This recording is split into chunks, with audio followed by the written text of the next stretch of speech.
It was magnificent. One of his pictures are equivalent to 10 of somebody else's. Oh, Nicole.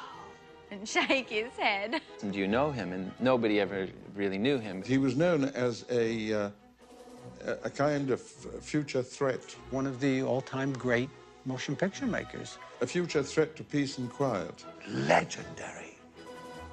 Meanness. There were times he drove me crazy. He was a very lovable individual. I love him 1 minute, and the next minute I hate him. I could kill him. Perhaps the most intelligent person I've ever met. He got fascinated with Nescafe commercials. Have you seen the film Groundhog Day? Because they told stories so fast. Well, that's what it was like.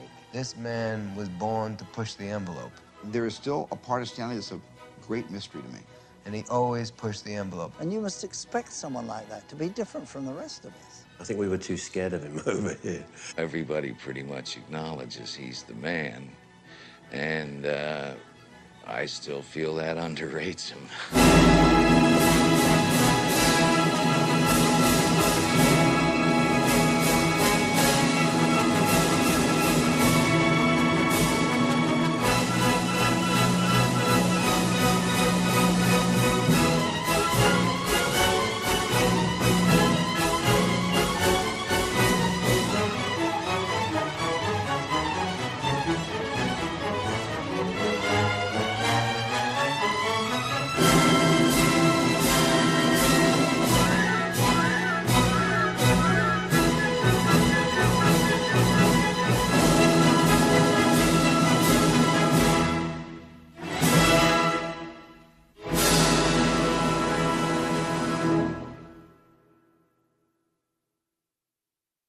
This film is about the life and work of Stanley Kubrick, an outstanding filmmaker, one of the great artists of our time.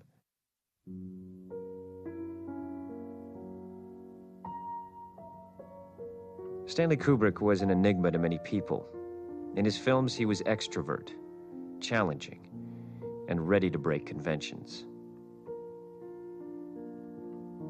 But Kubrick himself was intensely private, shunning publicity, and fiercely guarding his anonymity. Happiest at work and at home with his family and a large circle of friends. He was a chess player in every sense, both cautious and aggressive. He took great risks, but evaluated each move with the greatest of care.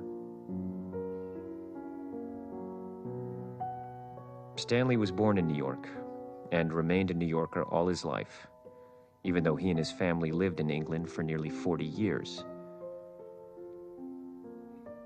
He died at his home on the 7th of March, 1999. This film will make use of unique material which has never been seen before. It is a document about a man who remained silent whether he was being applauded or damned.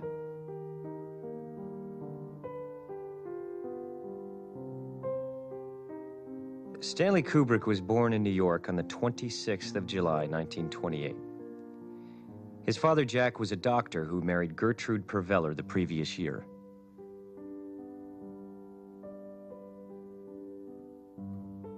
His sister Barbara was born 6 years later, in 1934. Today, a lot of people that have kids that are that far apart, they encourage the older one to nurture the younger one as a baby, and so they sort of get to love them. But I gather Stanley was very jealous, you know, that I was there. He was very good, though. He was very good to me. Nobody ever accuses him of being playful. Well, he was playful like on the Addams Family, kind of playful. When he was little, I think they did consider him kind of a sissy, because he wasn't like your typical boy. He read a lot. He always had a book. Well, my mother read all the time. She always was behind him, always, and she really believed it. She says, there's nothing you can't do. And she always was supportive of him. She was really a great mother, I think. Were they strict, Bert and Jack? No. Never. He always did what he wanted. In 1941, when Stanley was 12 years old, he went to Taft High School in the Bronx. At the beginning, I think, of the second week, Stanley turned to me as the class opened and said, could I let him copy the day's homework?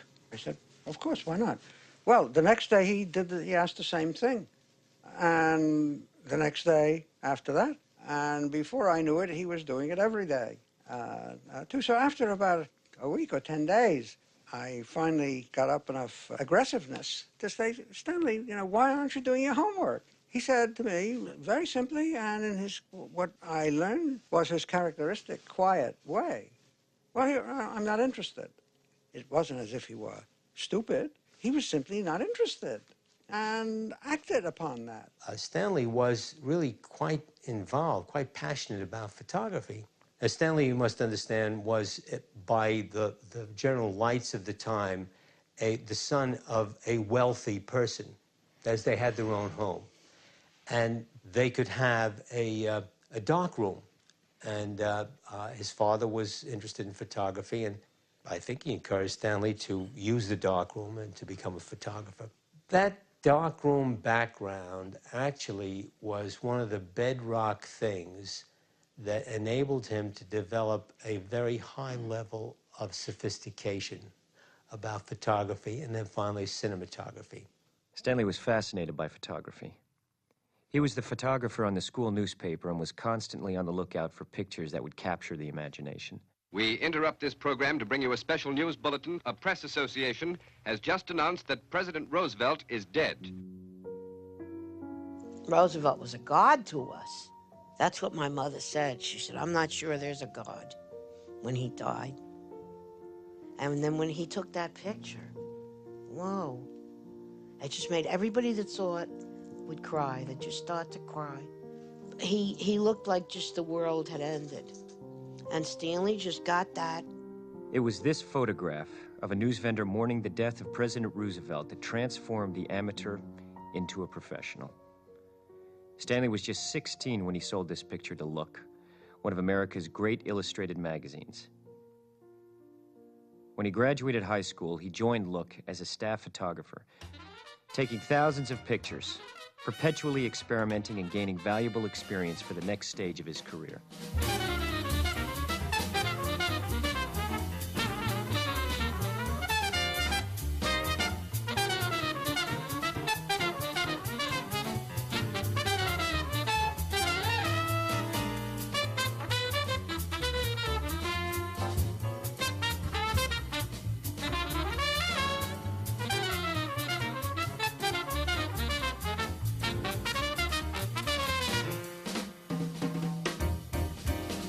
Kubrick shot several features on boxing for Look. One on the rising young fighter, Walter Cartier. Passionate about the sport, he realized he had found the subject for his first film. Day of the Fight was Stanley's first effort at filmmaking. I was his assistant on that. And I'm very proud of the fact that I operated the second camera during the final fight sequence, which is a real fight. And we were alternating with each other. I was shooting when he was loading. I got the knockdown because Stanley was loading. He's done it. He's KO'd Bobby Jane. This is a fighter, Walter Cartier. He's just moved up one more place in a line that may end with the championship. Following Day of the Fight, Kubrick quit his job at Look and devoted himself to making films. He moved to Greenwich Village and for the next few years supported himself by making short documentaries, hustling chess in Washington Square, and playing tournaments for prize money. But chess winnings were never going to be enough to fund an entire film. So in 1953, Kubrick's father cashed in his life insurance to help his son make Fear and Desire, a film about a fictitious war. It was Kubrick's first feature.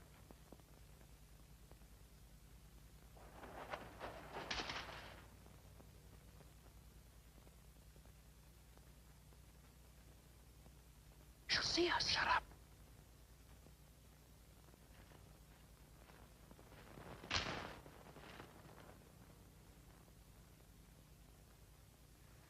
He was absolutely and totally involved in the making of this movie. He knew nothing about acting. I probably didn't know much more. He was not a bohemian. He was not an avant-garde left-bank figure. He was a kid from the Bronx who was smart. I don't think he had too much education. He was a very good chess player. It's the intensity impressed me. I thought he had a vision of someplace he was going. Fear and Desire was a youthful apprentice exercise.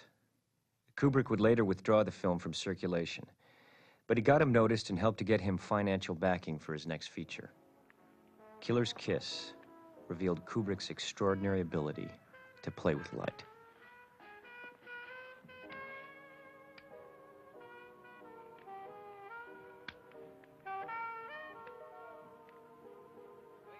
Brings together two very game boys. The youngster, undefeated. Stanley was making his second film, and I wanted very much to be the still photographer. So I also wanted to see somebody discovering, somebody learning. I knew I'd be seeing that. This was Stanley at a point where he had no physical resources at all. On Fridays, he dismissed the company for a couple of hours, went to the unemployment line and collected his unemployment check, because that's what he was living on. It was $30 a week, and he just about made it. He was very ambitious, and he knew that this was going to help him, because once there was a scene in the morning, and the crew wasn't being paid much either, and everybody was in a bad mood, and Stanley said, well, why don't we just take the afternoon off? I was amazed. He couldn't give us the day off, but he always drove me home. So on the ride home, I said, why are you always so nice to everyone? He said, honey, nobody's going to get anything out of this movie but me. The theatrical release of Killer's Kiss brought Kubrick to the attention of James Harris, an up-and-coming producer who had access to finance. They teamed up to form Harris Kubrick Pictures. The only thing is, we didn't have anything to do at that time. We had no subject to deal with.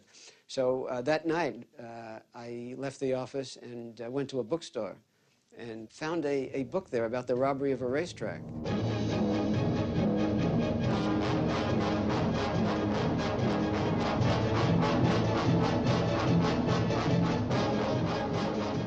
I don't suppose there's anything for dinner. Of course there is, darling. There are all sorts of things. We have steak and asparagus and potatoes. I don't smell nothing. Well, that figures, because you're too far away from it. Too far away from Well, certainly you don't think I had it all cooked, do you? It's all down in the shopping center. I thought he was a kid. Both he and Jim were so very young. I'm guessing, but I think Stanley was only 26 at the time. I don't think anything was difficult for Stanley. He had this tremendous confidence. And if he hadn't, I don't think he could have worked with Lucien Ballard as he had. The cameraman was Lucien Ballard. And Lucien had, I believe, won an Academy Award, was regarded as one of the top dozen or so photographers in the business, and was a particularly stylish fellow. Married to Merle Oberon, a classic example of the old-style cinematographer. Stanley really had done his own photography on the two films that he had done previously, so he knew exactly what he wanted. And I think that Lucien Ballard kind of resented this young fellow from New York. The first shot of the picture, first day, first shot, Stanley set up a shot. It was quite complex. It was a long dolly shot, and he's lined it up specifically with a 25mm lens. And he set it up and turned it over to Lucien, and Lucien said, fine, and began the elaborate business of lighting and setting a dolly track and so on. And Stanley went over to talk to Jimmy or do something, and looked back sort of over his shoulder and noticed that the dolly track was much further away from where he had set the camera. He said to Lucien, what are you doing, Lucien? I put the camera here. You're pulling it way back. Why haven't you put it where I've asked for it?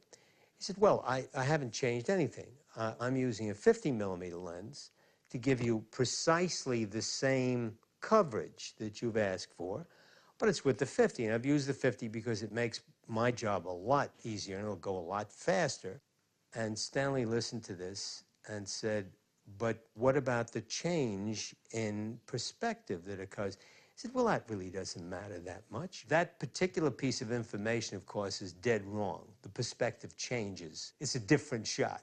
And Stanley was aware that Lucien was simply bullying past him, but also what particularly nettled him was the assumption that he wouldn't understand this or wouldn't care about it. And Stanley said, put the camera where I told you, with the lens that I asked for, or get off the set and don't come back. Said it very quietly, very softly, and there was a look between them, and Lucien changed the setup and moved the camera where it had to be, and there was never an argument again about anything. All right. Check it through. Passengers Thank you, may sir. now I'm sure you'll board find the service to your American complete Airlines satisfaction. Flight 40, the New Englander.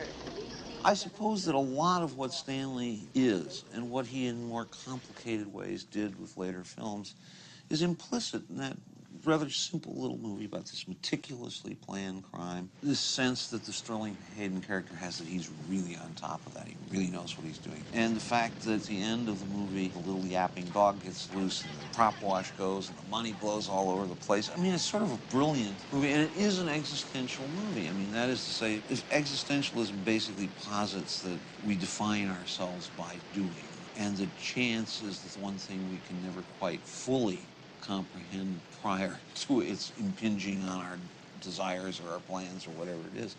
It's a brilliant statement of that. The Killing was not a commercial success, but the ingenious caper story did succeed in building Kubrick and Harris's reputation. When I saw The Killing, I said, my God, Stanley's going to make it. This is good. But it's Paths of Glory that turned it all around.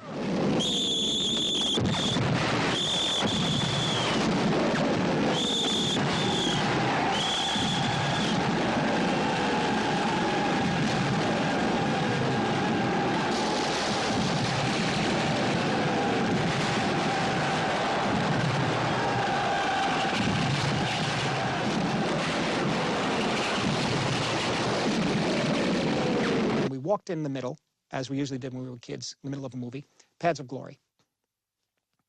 And myself and my friends who were kind of war film buffs, we had never seen anything quite like it. We never seen anything quite like the tone of it. We had seen other anti-war films, but this one was so honest, particularly the trial scene and the scenes between McCready and Kirk Douglas. I ordered an attack. Your troops refused to attack. Our troops did attack, sir, but they could make no headway. Because they didn't try, Colonel. I saw it myself. Half of your men never left the trenches. A third of my men were pinned down because the fire was so intense. Don't quibble over fractions, Colonel. The fact remains that a good part of your men never left their own trenches.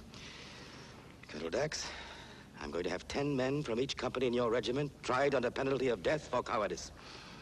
Penalty of death? For cowardice! They've skimmed milk in their veins instead of blood. Well, that's the reddest milk I've ever seen. My trenches are soaked with That's that just about enough milk. out of you, I'm Colonel. not going to mince words and stand on Colonel protocol Dax, when if you the lives continue in this manner, I shall have to place you under arrest. It was so honest that it was shocking. And what, made it even more shocking was the nature of the way it was shot. The use of the tracking camera in the trenches. There's something about an objective vision that's happening. They're trying to be objective to just show you, hey, I'm just showing you this, man. You make up your own mind, but I'm telling you right now, this is what went down, and it's bad, and it's a lie, it's hypocrisy. Maybe the attack against the anthill was impossible. Perhaps it was an error of judgment on our part. On the other hand, if your men had been a little more daring, they might have taken it. Who knows? In any case, why should we have to bear any more criticism and failure than we have to? Aside from the inescapable fact that a good many of your men never left the trenches, there's the question of the troops' morale. Don't forget that. The troops' morale? Certainly. These executions will be a pretty tonic for the entire division. There are few things more fundamentally encouraging and stimulating than seeing someone else die. Many artists, when they put a canvas up, which is blank, they start with very detailed pencil strokes, very small, delicate pencil strokes on a canvas. Stanley started conceptually in all of his movies, from my point of view, with large, primary colored brush strokes. And he would just like beat out these concepts that were, pretty obvious When you look at Paths of Glory, every sequence hammers its points home, but within every sequence, the filmmaking is delicate and subtle and gentle almost. I guess what really hit us was the end of the film. There's a tendency when you want to get to that kind of emotion or that level of sentiment, not sentimental, not sentimentality, but sentiment, and just portray this aspect of humanity. Very often, you know, you fall into sentimentality. You really do, and it's very, very hard. It's very hard to pull off. This one works like you cannot see it without weeping.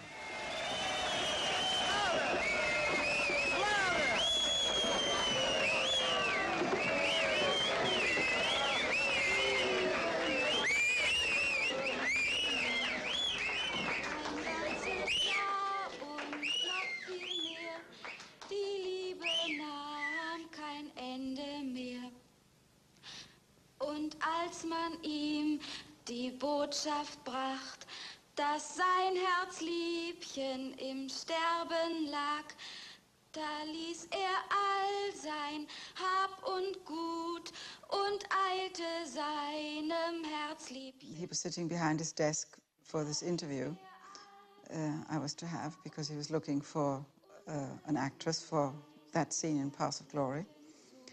And he, you know, I thought he looked extraordinary. And he just sat there, beaming at me, grinning at me throughout the interview. And I must have grinned back. And he's been smiling at me for 43 years afterwards. Following Paths of Glory, Christiana and her 3-year-old daughter, Katharina, moved with Stanley to Los Angeles.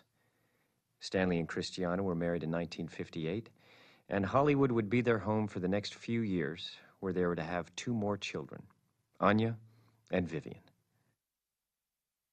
For its damning portrayal of the French officer class, Paths of Glory would be banned in France for nearly 20 years. But the film brought its director firmly to the attention of Hollywood. He was still only 28. This is Stanley Kubrick. I think that if the reigning powers had any great respect for good pictures or the people who could make them, that this respect was probably very well tempered by the somewhat cynical observation that poor and mediocre pictures might just as well prove successful as their pictures of higher value. Television has changed this completely, and I think that despite the unhappy financial upheaval that it has caused in the movie industry, it has also provided a very invigorating and stimulating challenge, which has made it necessary for films to be made with more sincerity and more daring. If Hollywood lacks the color and excitement of its early days, with Rolls Royces and leopard skin seat covers, I think, on the other hand, it provides the most exciting and stimulating atmosphere of opportunity and possibilities for young people today. Slaves, you have arrived at the gladiatorial school of Lentulus Batiatus. Here you will be trained by experts to fight in pairs to the death. Obviously, you won't be required to fight to the death here. That'll only be after you've been sold. And then for ladies and gentlemen of quality, those who appreciate a fine kill. The gladiator's like a stallion, must be pampered. You'll be oiled, bathed, shaved, massaged, taught to use your heads. A good body with a dull brain is as cheap as life itself. I congratulate you, and may fortune smile on most of you. Then Kirk Douglas came to us and was having trouble with Spartacus, and had shot for 3 days and wanted to replace the director who was doing the film, and asked if Stanley could be acquired sort of on a loan-out basis. We thought it would be good for Stanley's career and for our company. Stanley, I thought, did an incredible job of taking that film, which the script didn't even have battle sequences in it, and sort of did some recasting of some of the parts, took some of the film to Spain and did the big battle scenes, and turned it into a marvelous epic film. I was rather dreading the arrival of Stanley. I knew nothing about him, but I had seen Paths of Glory, which I find one of the best films I've ever seen. In spite of your vices, you are the most generous Roman of our time. Vices? Ladies. Ladies, since when are they a vice? So I had a very high opinion of him, but I also had a great affection for Tony Mann. And Tony Mann directed the early parts of the film, the ones in Death Valley. I think probably the studio wanted the reassurance of an older, more routine man. And Kirk always had the idea of wanting Stanley. So it was a very difficult task for him because we all had different acting styles. Olivier and Lawton hated each other. It was like two dogs. I'll take a little Republican corruption along with a little Republican freedom, but I won't take the dictatorship of Crassus and no freedom at all. That's what he's out for, and that's why he'll be back. And I look back now, I think he was 30 years old when he did it. Yeah, working with Olivier, Charles Lawton, and he was fearless. If he was terrified, he didn't show it because he knew he mustn't. I think he had an extraordinary ability to concentrate on what is important. He did not allow himself to be sidetracked. And even if it was emotional turmoil and great worry, he wouldn't, that perhaps is a chess playing thing, he wouldn't allow it to influence him. And I think that very soon the actors noticed, oh, yeah, you know, they were quite safe. Traveled a long ways together. Fought many battles. Won great victories.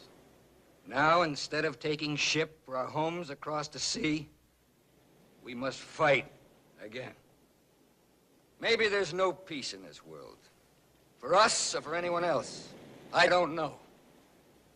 But I do know that as long as we live, we must stay true to ourselves.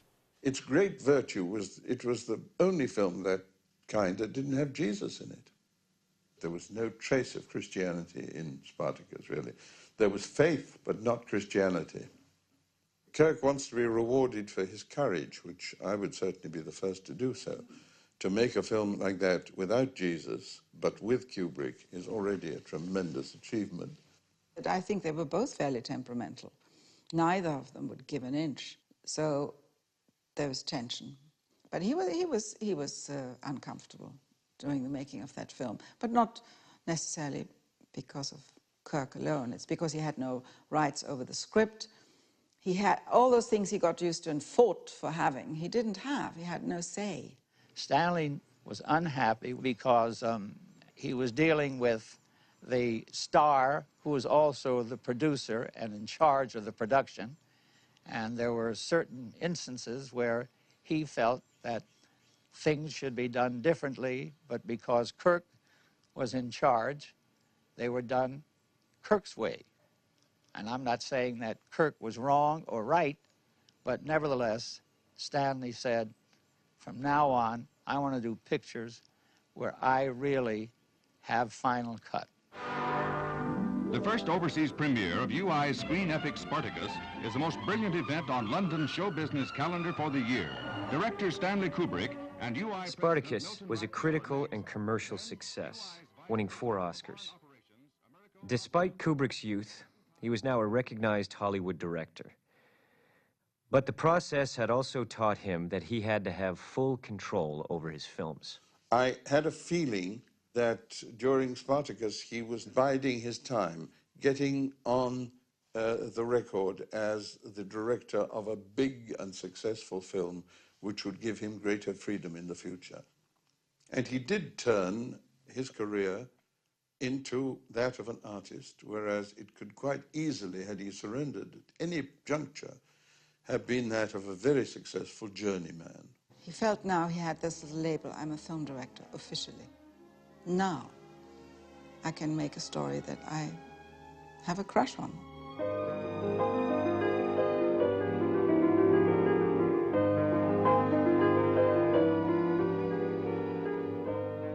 The interpretation of the image, where to place the camera, the nature of, you know, the nature of the subject matter, which at that time, everything was opening up in the early 60s here in America, you know, and it was scandalous. Put your head back. Put your head back. Open your mouth. You can have one little bite. I think what a lot of people forget is just what a hot book Lolita was. Originally, Nabokov couldn't get a publisher in the States or in the United Kingdom. So it was published as a dirty book in Paris. And it was in 1955 that Graham Greene in the Sunday Times in London nominated it as his novel of the year. It then took off, and it very soon found a publisher. He thought Lolita was a fantastic book because it clarified the feeling we all have that good and evil does not come in the expected package.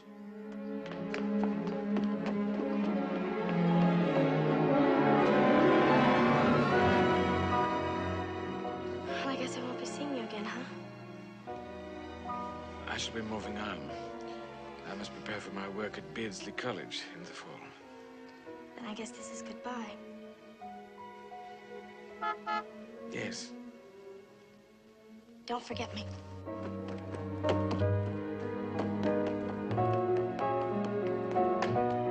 What always shocks me when people say that Stanley didn't make people movies or movies about characters. He made movies about machines or you know, it's always confounded me when I've heard that.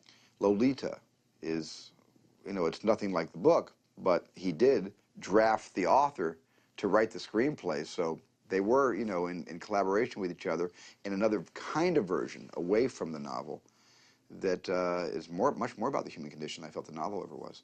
Lolita works as the very first Stanley Kubrick film for me, because I couldn't imagine anybody else making Lolita.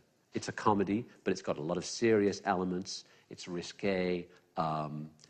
It's in your face. It's got big performances, and it works completely.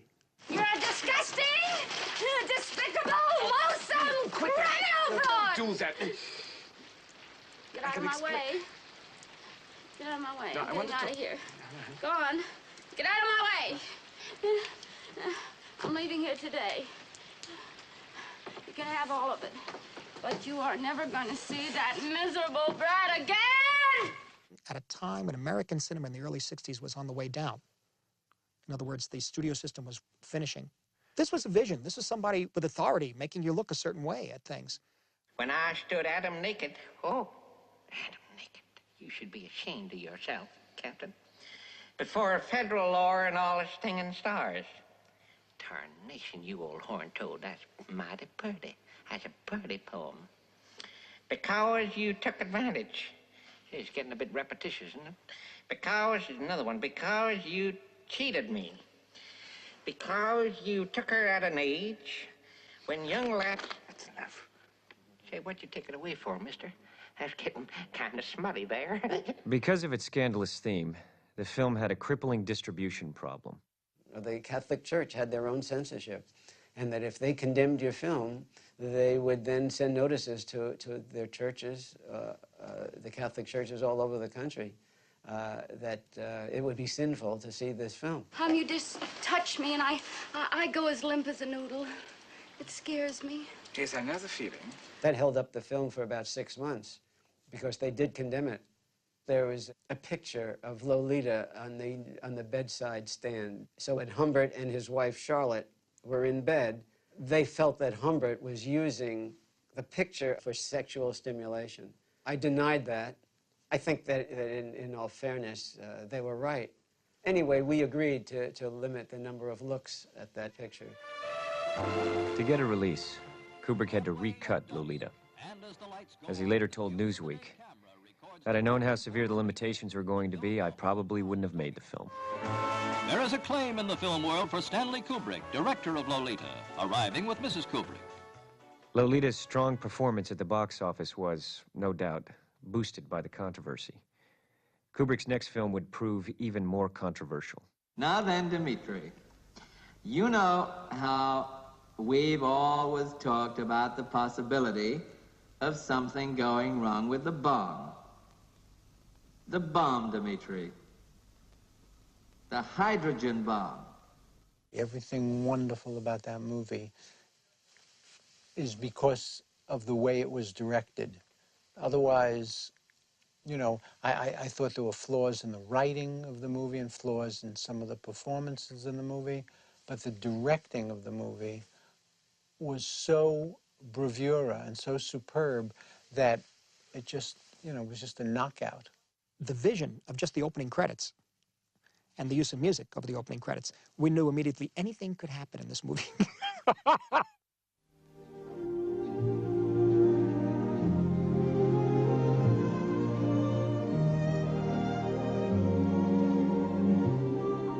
People remember the film because it deals with one of the most dark things of the post-war period. The idea, you know, that hanging over us was nuclear oblivion, that this was the time of the Cuban Missile Crisis.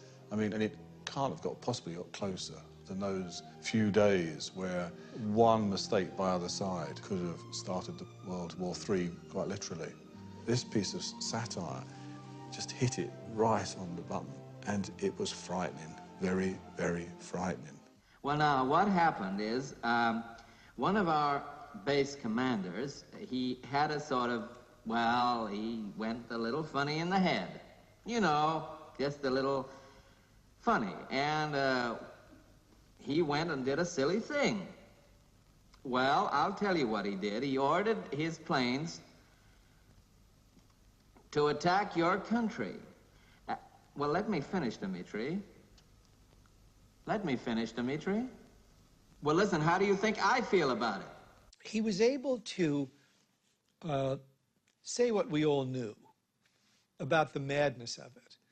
He had bought the book and was trying to make it straight and realized that he couldn't, that it was so utterly insane that it couldn't be done that way. And what he did was say that this is insane. I mean, please, who are we kidding? Gentlemen, you can't fight in here. This is the war room. And it, ever after, made it very difficult to take seriously the Strategic Air Command. I mean, they seemed like they were nuts from then on, and I think they probably were. The most extraordinary part of Dr. Strangelove for me was that 30 years on, as part of a BBC team, I investigated over a period of like 2 years many of the central tenets in the film, what had happened in reality, what had happened to Strategic Air Command in the 50s and 60s. And the various elements of the film, like the idea that the military would take command against the president and use nuclear weapons without consulting him. I was under the impression that I was the only one in authority to order the use of nuclear weapons. That's right, sir. You are the only person authorized to do so. And although I hate to judge before all the facts are in, it's beginning to look like General Ripper exceeded his authority. Were all, you know, seen as appalling when that film came out. Now we know that many of those elements were absolutely smack on. You know, Curtis LeMay, he actually did a test run to see whether you could provoke the Russians into war. We talked to senior officers who'd worked for LeMay's successor, this is General Tommy Power, and they said this guy was basically psychotic. You know, this has not come out for 30 years, but there it is, right in the core of Strangelove. Tell me, Jack, when did you first develop this theory? Well, I first became aware of it, Mandrake, during the physical act of love. Huh. Yes, a profound sense of fatigue, a feeling of emptiness followed. Luckily, I was able to interpret these feelings correctly. Loss of essence. I can assure you it has not recurred, Mandrake. Women sense my power, and they seek the life essence. I do not avoid women, Mandrake. Yeah. But I do deny them my essence. Yes. The other films that were being made at the time about these themes, about the idea of nuclear war, a military takeover in the USA, films like Failsafe and 7 Days in May, they're very naturalistic and rather turgid films. They have no longevity, they don't endure. They're not films that you would watch for any reason except out of sociological interest. But people will watch Dr. Strangelove over and over again because it is so funny. And that was the genius of Kubrick, but also of his collaborators. I mean, he had the massive fortune to be working with two of the funniest people who have ever been involved in the film industry, Terry Southern and Peter Sellers. What's happened, you see? The string in my leg's gone. The what? And the string I never told you, but you see, got a gammy leg. Oh, dear. Gone, shot off. Stanley was his best audience. In fact, he spent many of the scenes just being an audience, not a director at all. He would simply put cameras everywhere he could, so that when Peter was off, flying high, Stanley says, I don't want anything to be lost. And he would just lie on his back, you know, roaring with laughter. That egged Peter on to ever greater heights. Also, when they go down into the mine, everyone will still be alive. There will be no shocking memories. And the prevailing motion will be one of nostalgia for those left behind, combined with a spirit of bold curiosity for the adventure ahead. One of the great things about his films is the scrupulous detail in which everything is, you know, and that's part of the power of it, the detail in Dr. Strangelove. You know, you would think that he had lived through that experience. Survival kit contents check. In them you'll find 145 caliber automatic, 2 boxes of ammunition, 4 days concentrated emergency rations, 1 drug issue containing antibiotics, morphine, vitamin pills, pep pills, sleeping pills, tranquilizer pills, 1 miniature combination Russian phrase book and Bible. While we were shooting, somebody had invited some American service personnel to come to Shepperton. They were terrified by the amount of accuracy we had in this aircraft. And the next day I got a memo from Stanley saying, you better make sure that you know where all your references came from, because otherwise we might be investigated by the FBI and so on. I discovered very quickly that behind this boyish enthusiasm and apparent naivety, there was this super brain and enormous power and utter dedication to movie making. You know, it was quite demoralizing at times when he changed his mind. But every time he did change his mind, it was for the better. But I learned a great deal on that film. Sir, I have a plan.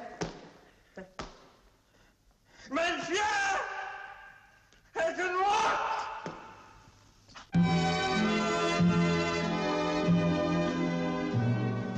We'll meet again. Don't know where. Don't know where. I was kind of shocked by it at first. It was so irreverent. And it was a time, it was the height of the Cold War. You know, I was at NYU at the time, but still my friends from the neighborhood that I saw the film with were somewhere at a Jesuit college called Fordham. Others were street kids. We all went up there to see this movie. They all loved it. And they were extremely conservative. The word on the street was, it's great. I had a kind of a giddy exhilaration at the end when she was singing, we'll meet again, don't know where, don't know when, and he's riding the bomb. I thought, man, what kind of an imagination came up with this? Dr. Strangelove caused uproar. Younger audiences loved its irreverence and anarchic humor, but many people saw it as dangerously subversive. I remember reading a review in a Beverly Hills paper where the critic said that Stanley Kubrick should be physically harmed for having made that picture. That's a pretty bad review, I must say. I can't remember any Stanley Kubrick movie that was released where there wasn't controversy. 2001, I remember very well. I remember Pauline Kael's review of 2001. They were not good reviews. And then 10 years goes by, and they're all classics. By that time, I knew that Kubrick was the one, meaning that, yes, all these extraordinary directors around the world were making film after film, but there was something, after you saw Lolita and Dr. Strangelove, I knew that Kubrick, we had to wait for a Kubrick film. And we knew that when we went to see it, that it was extremely special and that we expected a lot from it, quite honestly. And in 2001, we got it. By 1963, Stanley Kubrick had established so high a reputation that he could pick his next project without bowing to the dictates of Hollywood. As a director whose films were both popular and critically acclaimed, he had won an astonishing degree of creative independence. Stanley Kubrick now began work on a film which would establish him as one of the great film directors. With 2001: A Space Odyssey, the boy from the Bronx would write a new chapter in cinema history. In the early 1960s, the age of space exploration began when both Russia and America sent men outside the Earth's atmosphere for the first time. As the space race came to dominate the popular imagination, Stanley Kubrick captured the spirit of the times by collaborating on film with the science fiction writer Arthur C. Clarke. Behind everyone alive today stand 30 ghosts, for that is the ratio by which the dead outnumber the living. Since the dawn of time, about 100 billion human beings have walked on this planet.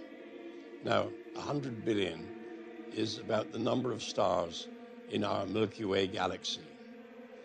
So this means that for everyone who's ever lived, there could be a star. But of course, stars are suns with planets circling around them. So isn't it an interesting thought that there's enough land in the sky for everyone to have a whole world? We don't know how many of those worlds are inhabited and by what kind of creatures.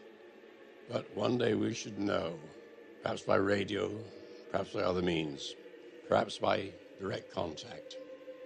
The impact of that on the human race will be profound, especially if we encounter creatures far in advance of our own rather primitive species. Well, it's a wonderful thing to look forward to, and perhaps a terrifying one.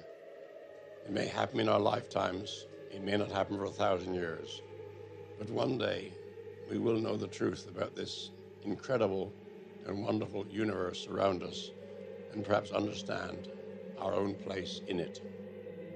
The extraordinary audacity, but also power and I think guts to say, let's just screech everything to a halt, take everybody back to prehistoric times where it wasn't that fast. Considering the way the world was moving so quickly at the time, this just said, no, I want you to see something. I'm going to take you through something you never thought you'd ever experience.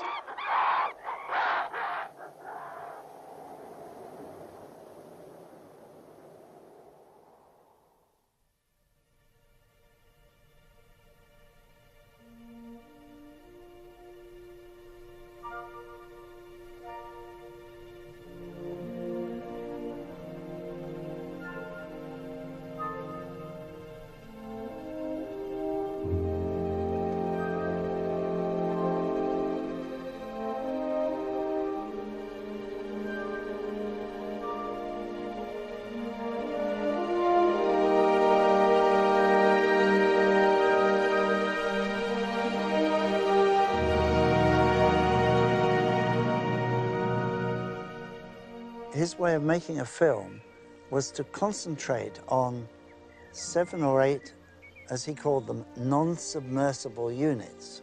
And what this meant was you had a very good chunk, you had another good chunk, and when you had got 6 good chunks, you were almost home with a movie. It would be easy to connect them. And you can see this principle operating, in particular in 2001, where I believe that the bits don't quite fit on. And this is why there's a mystery about 2001. It's what still interests people. I just remember going to the theater and seeing the picture for the first time and feeling that it wasn't a movie. It was the first time that the motion picture form had been changed. It wasn't a documentary, and it wasn't a drama, and it wasn't really science fiction.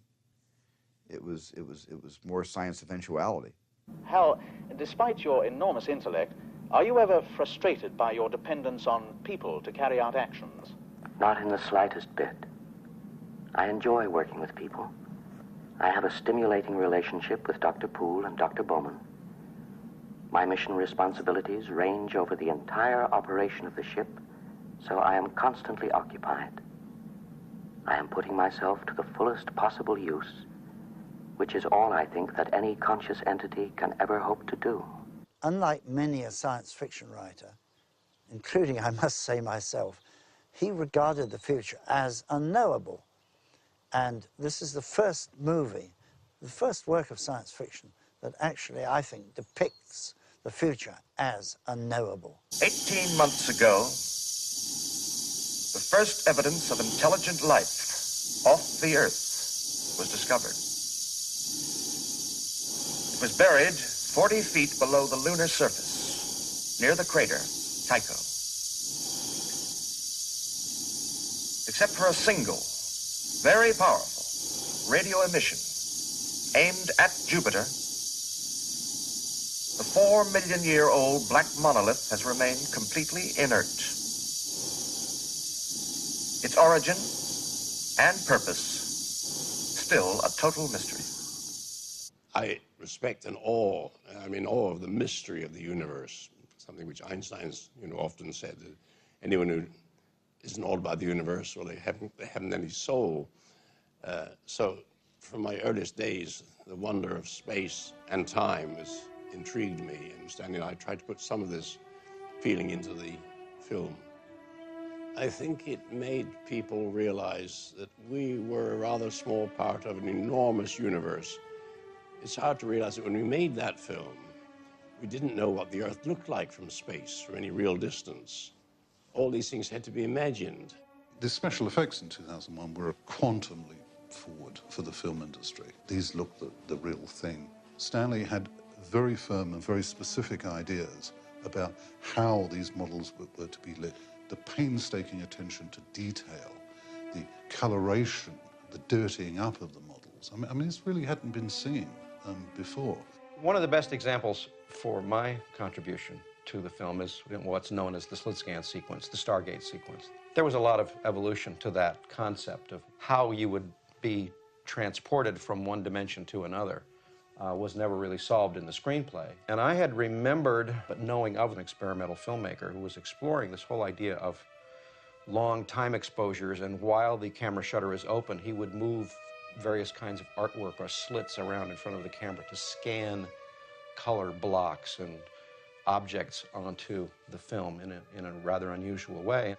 And I thought, well, if you took what he was doing, which was kind of flat and two-dimensional, and made it three-dimensional in the z-axis, that you could create this streak exposure. And the streak exposure is like a time exposure of car headlights on the freeway. If you leave the camera shutter open, a car headlight becomes a streak of light. It occurred to me that there might be some way to apply that to the Stargate sequence. And I walked that minute down to Stanley's office. Stanley, I think this is the answer to the Stargate. And he looked at it and he said, I think you could be right. And he said, just do whatever you need to do. You have carte blanche to do it. And that's an example of my whole experience on 2001, was support from Stanley to explore, experiment, take risks, and produce something that was different.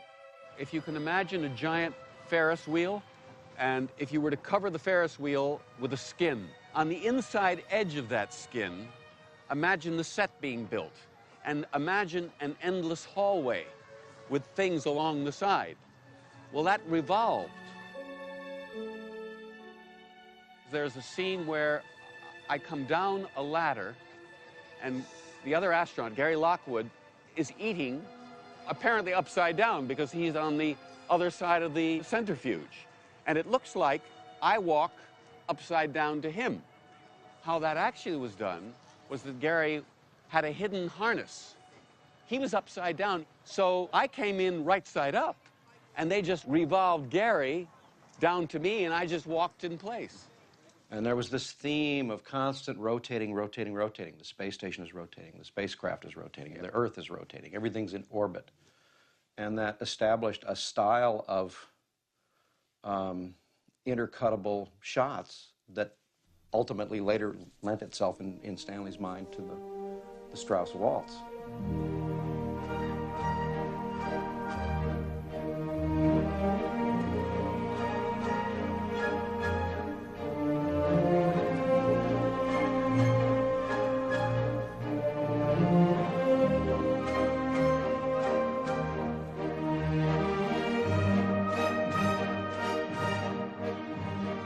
I always think the history of the cinema divides into two essential eras.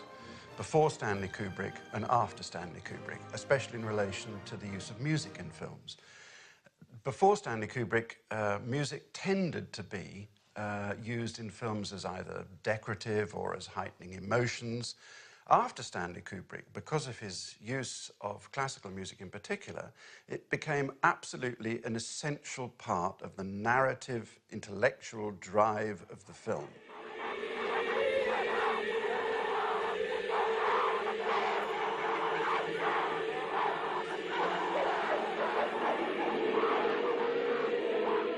In the use of Ligeti's music, I actually knew that piece of Ligeti, and I remember seeing 2001 and thinking, I'm hearing things. This can't possibly be Ligeti in a Hollywood film, but sure enough it was. And of course, it makes the sequence utterly unforgettable.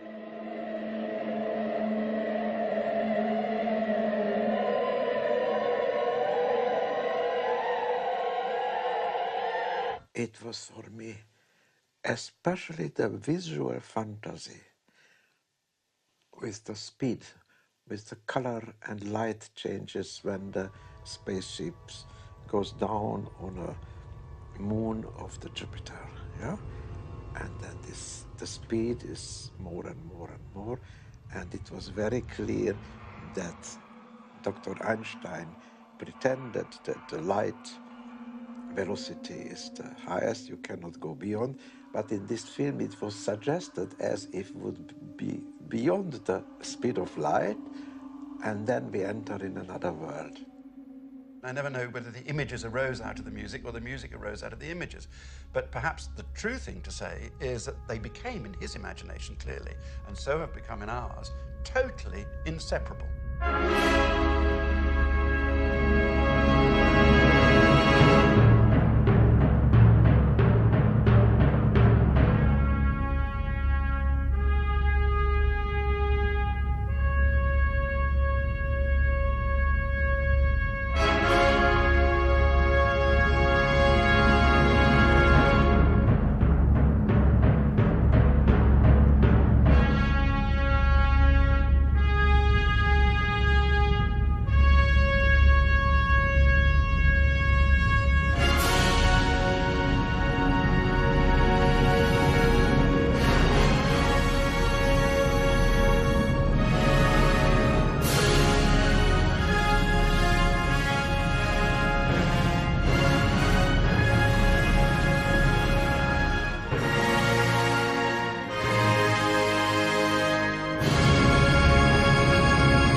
When 2001 opened, like previous films of Kubrick's, it split both the critics and the audience. The opening of 2001 was very frightening because we had all the executives sitting in the audience, very old, many of them, and they didn't understand the film at all and left, whole rows of them, and we were panic-stricken. Then there was an enormous, catastrophic meeting in our hotel room, and Stanley was so upset he lost his voice. We were up all night. Next morning we went to this house, and Stanley was battling on in New York, and I sort of fell with clutching my handbag across my bed asleep because I hadn't slept all night, and woke up to the sounds of a DJ saying, "This is the most fantastic film," and the people are queuing around the block, and he was talking about 2001. And I was desperately trying to ring Stanley to tell him, some people like it enormously. You know, it was just the Blue Rinse Brigade that walked out. He told me that the first exhibitor screening of 2001 had, I believe he said, 241 walkouts. You know, this is, I'm sure he counted them too. When I first saw 2001, I didn't like it, and I was very disappointed. And then 3 or 4 months later, I was with some woman in California, and she was telling me what a wonderful film it was, and I went to see it again, and I liked it a lot more the second time I saw it. And then a couple of years later, I saw it again, and I thought, gee, this is really a sensational movie. And it was one of the few times in my life that I realized that the artist was much ahead of me. A lot of people didn't get it the first time round, and I'm really fond of quoting the MGM executive who said, well, that's the end of Stanley Kubrick. But I think now the message has got over, even though we didn't intend a message specifically. More, you know, Stanley wanted to create an experience. And if any message, perhaps people will get different messages from it according to their own individual philosophies and outlooks. 2001 received a National Catholic Award for its imaginative vision of man's creative encounter with the universe. Some turnaround for Kubrick, who had so upset the Catholic Legion of Decency with Lolita. 2001 also won an Academy Award for Best Visual Effects. As the film's director and designer, Kubrick received his only ever Oscar. It was that kind of process of personally taking possession of not only the people, the technology, the art, the craft of making movies. He was it. He embodied the whole thing, and he invited actors, cinematographers, production designers to come into his family and collaborate with him, which for some people was difficult. After working with Stanley in 2001, I swore I would never work for anybody again, because Stanley was a hell of a taskmaster. He was difficult, he was demanding, his level of quality control was just astronomically near perfection, and I found as a young guy this was very hard. His mind was so insatiable and so active that he could barely sleep, he could barely stop. I saw that Stanley Kubrick worked and lived his work 7 days a week, almost 24 hours a day. And I think probably he had a hard time keeping up with his own intellect. Kubrick now turned to a mighty historical character whose triumphs, failures, and personality had always fascinated him. Napoleon. Napoleon is still in his grave, waiting to be brought back to life. I wonder what Napoleon would think of Lou Wasserman and David Picker. Whether he would like to have them passing judgment on his life. Napoleon represented for him the worldly genius that at the same time failed. And Stanley was fascinated by the fact that somebody so intelligent and so talented could make such mistakes. He liked comparing war and chess and making films, and the idea of seeing everything as a battle. All directors like battle analogies for movies, and certainly nobody planned with the mixed results. When somebody that meticulous plans something, anything that goes wrong seems to wreak havoc. If Stanley was afraid of anything, it was of making these kind of mistakes, whereby you get carried away without checking thoroughly. There was a chess player in him. You could say maybe that's why he took so long between films. The Napoleon project was well prepared. We were ready to go to Romania, where we could have 5,000 pieces of cavalry, including all the men and commanding officers. And we had paper uniforms and everything ready. And then came this film, Waterloo. It was a very well-made film with Rod Steiger, but for some reason it failed at the box office, and our backers got scared and pulled out. By 1969, the Kubrick family was living close to the film studios in Elstree, Hertfordshire. He's always liked living here. There were moments where he was homesick for New York, but he was aware that that was a New York that no longer existed. I don't know, when you brought up your children here and all your children's friends live here, and you know, get attached. Do you know what kind of a camera that is? What it's called? It's a home movie. Araflex, it's called. I watched the video of me as very fresh 10-year-old, being very fresh to him, but also him being bossy and too impatient and putting his director's hat on in an inappropriate way. Get him off on you. On you, get him off. We're shooting. Grab him and get him off. And even as a child, I remember thinking, I'm sure you're not supposed to talk to me like this. Do you often find me in a temper? Yes. Oh, I don't believe that. I can't believe that. Well, you better believe it because you just went in a temper a couple of minutes ago. Yeah, because you can't do a stupid film because everyone giggles.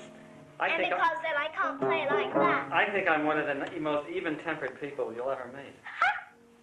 Kubrick had found privacy and tranquility in England. But this idyllic world was about to be torn apart by his next project, an adaptation of Anthony Burgess's controversial novel, A Clockwork Orange.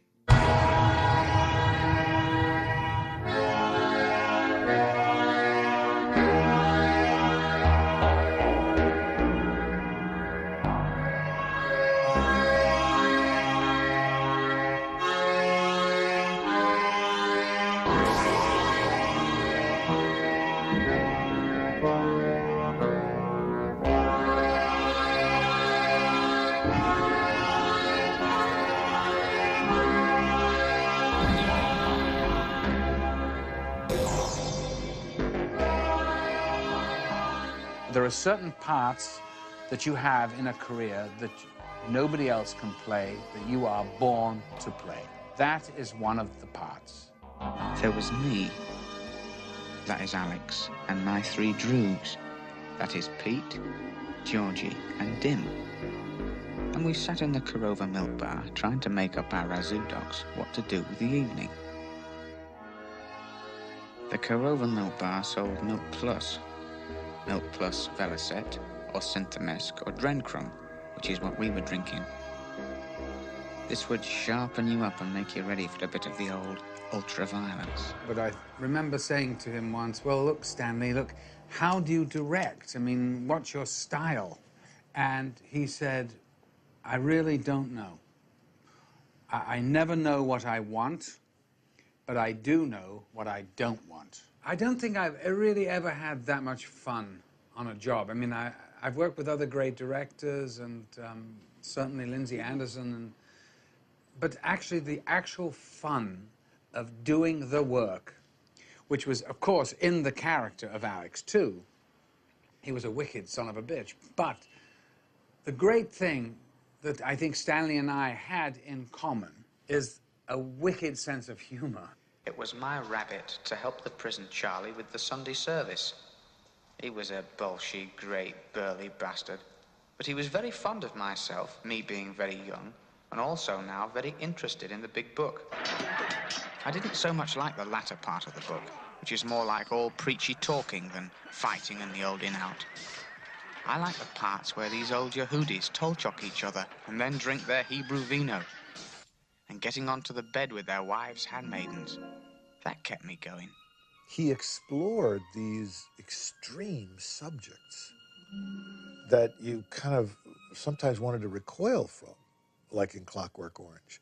But they were explored in a way that was dissecting them, truly dissecting them, to try to find out what makes that kind of evil tick.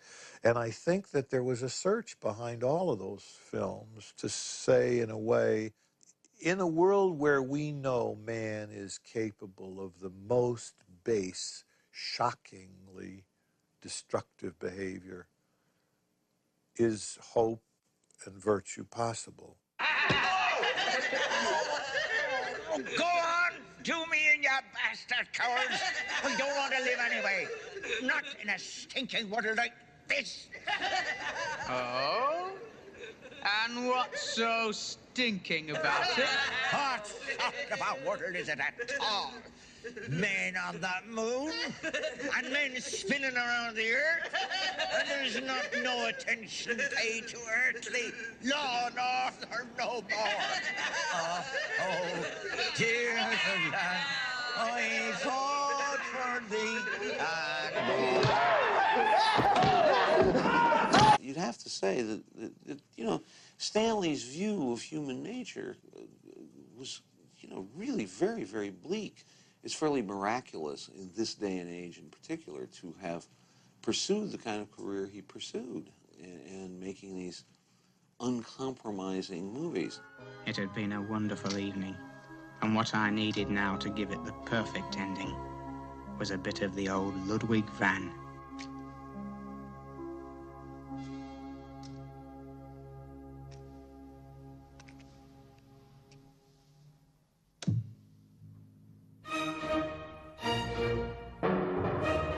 In a way, Kubrick's playing around, in the sense of the music, with what he'd done previously. Having taken like a real classical music score for his previous film, now he's saying, okay, well, we're going to have Beethoven, but we're also going to have the William Tell Overture played 5 times too fast.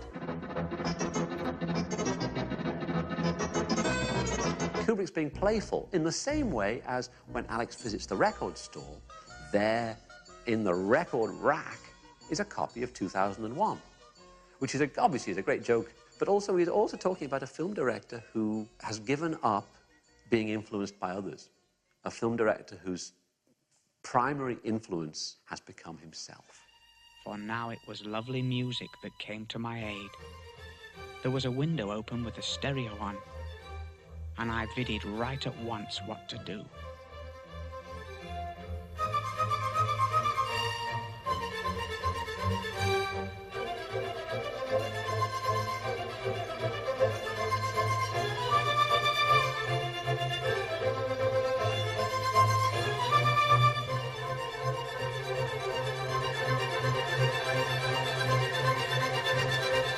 I did 2 weeks of narration.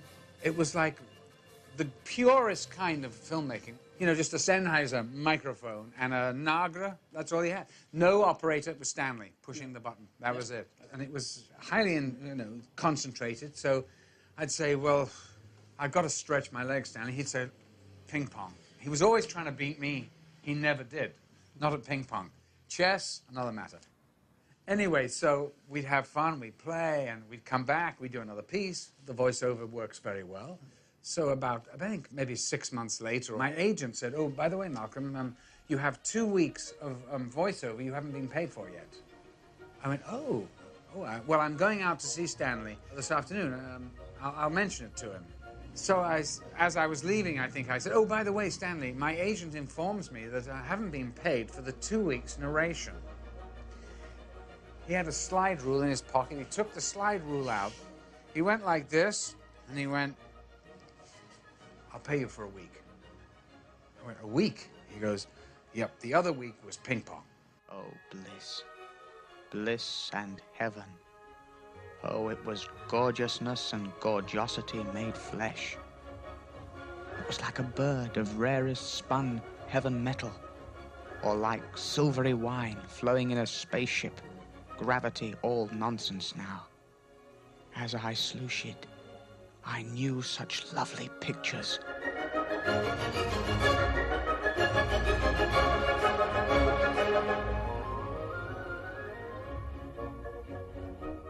Stanley and Malcolm McDowell got along like a house on fire. Stanley was very happy with the choice of Malcolm, and he delivered spectacularly well. We became very, very close. I, of course, thought that this was a great friendship, and that I expected to be part of his life. And I didn't understand at the time, being a young actor and not having done very many films, so being somewhat inexperienced, that, that the way of a film life is intense relationship, separate. Intense relationship, separate. So I was expecting the relationship to carry on in some form, but he cut it like this. He didn't really want to know. It was over for him. I think the other thing is this. Some of the things that I said about him, which were perhaps unfair, maybe it was a cry out to say, Stanley, pick up the phone and call me. And, of course, he never did. I have arranged a little surprise for you. Surprise?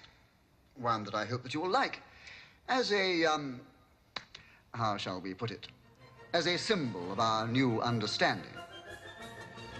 An understanding between two friends.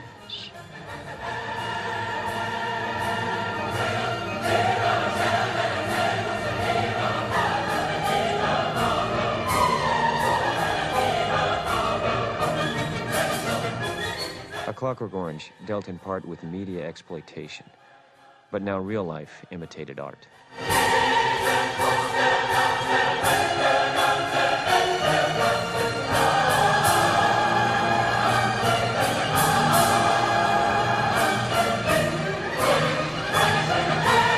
The film was blamed for many brutal crimes committed by youths claiming to have been inspired by the film's violence. The press and public reaction had a devastating impact on Kubrick and his family. The attack on Clockwork Orange was fierce in Britain. It was unbelievable. He was directly accused of murder and mayhem. And then every crime in England was because of Clockwork Orange. Stanley was accused of inciting violence, and I mean, yeah, it became very, very ugly. He got terrible letters, almost death threats. In fact, there were some death threats. He asked Warner's, can you please help me? I can't live here if this keeps going on. I'm afraid to send my children to school. My house is besieged. I don't know what to do. I don't want to show the film anymore. A Clockwork Orange had been playing successfully for 61 weeks, but continuing press attacks and repeated threats of violence against him and his family drove Kubrick to withdraw the film from British cinemas. It was an astonishing display of director power. What came over to us was that a filmmaker should have have the kind of power that he had to be able to do it. Because I think there's no other filmmaker, actually, who could ever stop any studio distributing their film, because, studios are about making money. So for him to be able to have the power to do that was always astonishing to us. Particularly, I remember me as a young filmmaker thinking, it's extraordinary that someone could do that. But more than that is that actually that he had the will to do it. It hurt him financially, but he didn't care about that. And it hurt Warner Brothers even more financially, but they obliged, because it wasn't worth it to them. Having peace with Stanley and making more films with Stanley and having Stanley under contract for the rest of his life, that was much more important to Warner Brothers than whether Clockwork Orange plays in England or not. For the release of A Clockwork Orange, Kubrick went way beyond the role of a director, persuading Warner Brothers to adopt his ideas about how the film should be sold to the public. If you've taken all the trouble with pre-production, with the shooting, with the post-production, and all the trying to get the film together and to approach it in so many different ways, I mean, why do you not be a part of it just when the public's going to see it? If I'm not incorrect, Clockwork Orange was the second largest grossing film in the history of Warner's after My Fair Lady. And I used to meet with the foreign distribution guys and say, well, wait a minute. What we're doing here is following Stanley's instruction, and we're getting a remarkable result. We're grossing huge numbers on a picture that you predicted would be a catastrophe because it was so inaccessible. Is it not possible that he knows something that we don't know? Is it not possible that doing it his way is a better way? Or, no, he doesn't know. He's just a pain in the ass. Kubrick had a unique relationship with Warner Brothers, enjoying complete creative control and at the same time the support of a major Hollywood studio. We all envied that more than anything, I think, over here. The fact that one studio would actually support an artist in that way is quite extraordinary. For us, it was a question of wanting to work with a master, of wanting to do the movies of Stanley Kubrick. And there weren't runaway costs. It was always overblown and overestimated because he shot films for long periods of time. But he did them at such low cost. You'd walk on a Kubrick set, which was almost never allowed, I might add, and you'd marvel at the fact that there was hardly anyone there. I mean, compared to most movies, it'd be crowds. It'd be people standing around with donuts and passing coffee and people coming and going. So I saw it as an absolute priority. It was something that we were going to focus our attention on, and that was to continue to nurture the relationship and to enhance the relationship. He was obviously always a step ahead of me, and he called me once. I remember I was at Warner's, and he said, I think it was around the time he was getting ready to do Linden, and he said, do you have any of those special BNC cameras that we used for rear process? I said, why? He said, well, I sort of sentimental reasons I started out on them. I'd love to buy one from you if I could get one. So I called the camera department and I said, do you have any of those? And they said, yeah, we've got a couple of those. I called Stanley back. I said, yeah, I've got a couple. He said, I'd love to get those cameras. I mean, I just, admire the workmanship. So I said, great. So I sent him off one of those, or maybe two of them, I can't remember. About 6 months later, Gottschalk, who ran Panavision for us, and who was a sort of certified camera and opticals genius, called and said, why are you sending those rear projection cameras to Stanley Kubrick? I said, because he asked for them. I mean, they sit down there. We don't use rear projection anymore. We're doing front projection. He said, they're priceless. They are the most fantastic works that were ever put in a camera.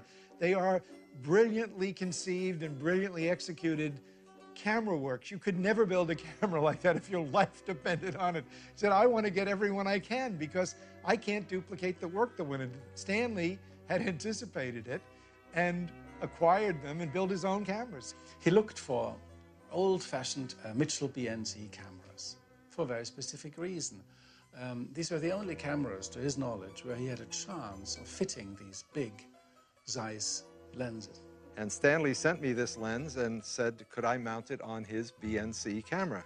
I said, Stanley, it's absolutely impossible because the BNC has 2 shutters, a thick aperture plate, and all that between the film plane and the rear element of the lens. And so I explained that to Stanley and said we would have to damn near wreck your camera and make it purely dedicated to do this. And he said, fine, go ahead and do it. It originally was a lens manufactured, designed, developed, and manufactured by Zeiss for NASA. And of course, NASA was planned to use it in satellite photography. And for that reason, it's an extremely fast lens. It's an f/0.7, which is 2 stops faster than the fastest lenses that are available even today. Of course, Stanley's intention for these lenses was to shoot the famous candlelit scenes in Barry Lyndon. And that being the case, he shot with the lenses wide open, f/0.7. And as a consequence of that, he had practically no depth of field at all. And it was quite a chore to do it, but of course, the images were absolutely gorgeous.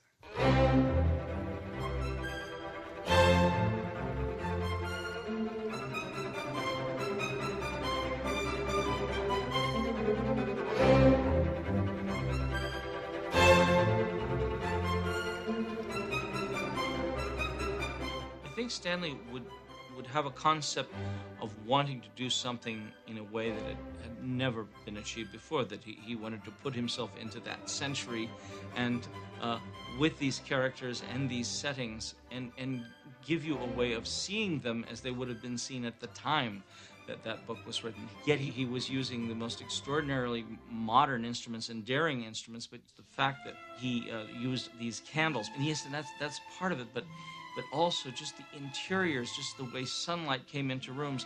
It was to achieve the presence in a period in a way that I don't think anybody had ever done it before. I knew it was a costume piece, but I had hoped he was going to take the costume, quote, costume piece somewhere else, and he took it back in time. And the use of the zoom lens is very interesting because you would never do, who would think? You used a zoom lens in the past, never. No, the zoom lens flattens it out like 18th century painting. And the movement, the body language, and the use of music, and again, the editing of the film. How transporting that moment is when Ryan O'Neal gives a wonderful performance, and Marissa Berenson, as he meets her for the first time, kissing her on the balcony with the music and how his body moves.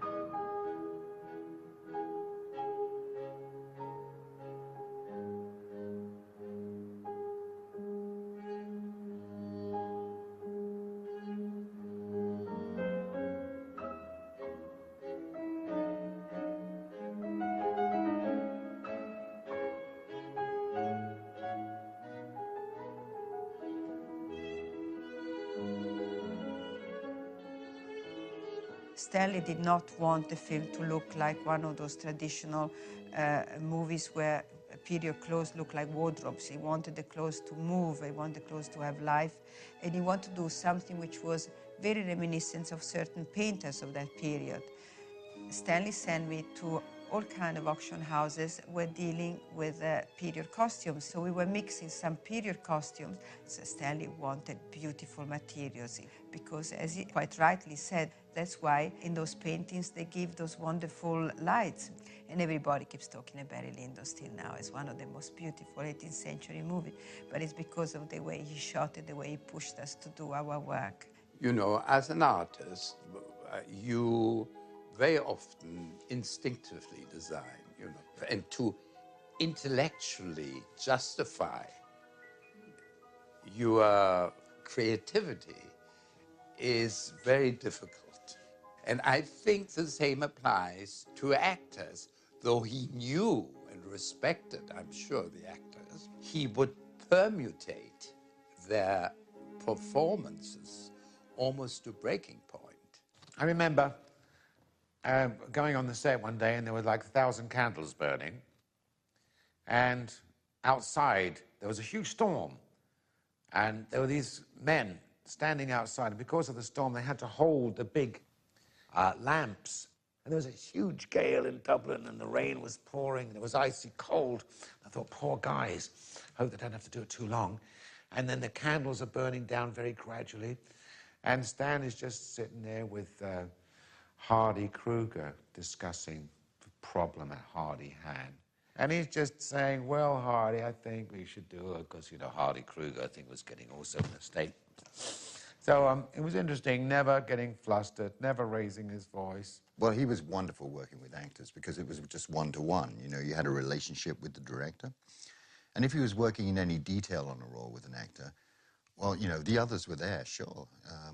But it was just you and him. What is your call, Lord Willingdon? Heads.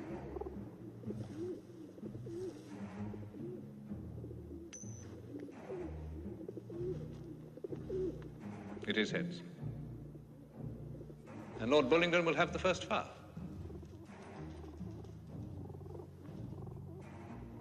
Lord Bullingdon, will you take your ground?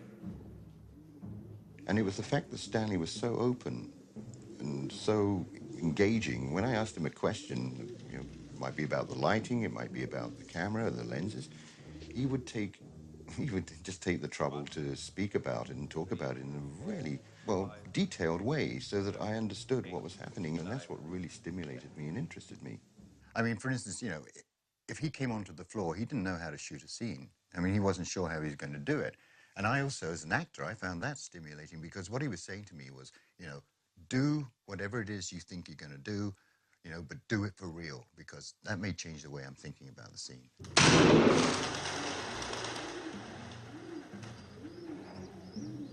Sir Richard, this pistol must be faulty. I must have another one. I'm sorry, Lord Bullingdon, but you must first stand your ground and allow Mr. Lyndon his turn to fire. Oswald Stanley was a filmmaker most appreciated by his fellow filmmakers. Critics were always looking for something that wasn't in the movie, and then they were disappointed. And I suppose, in a way, I think that's a little bit Stanley's fault. For example, Barry Lyndon. I mean, I think everybody was expecting a kind of raucous Tom Jones kind of a movie. And you realize, as you look at the movie, that it's really about this slightly dim, handsome boy trying to find the clues and the cues to what's the right behavior, what's the behavior that's going to advance me in this society. So it's a movie really about a young man defining himself in a climate that's foreign to him. And that's not at all what people were led to believe this movie was about. Barry Lyndon was released just as Hollywood entered the age of the blockbuster action movie. With a running time of nearly 3 hours, the film came in for heavy criticism and was labeled as tedious and boring by most critics in America and Britain.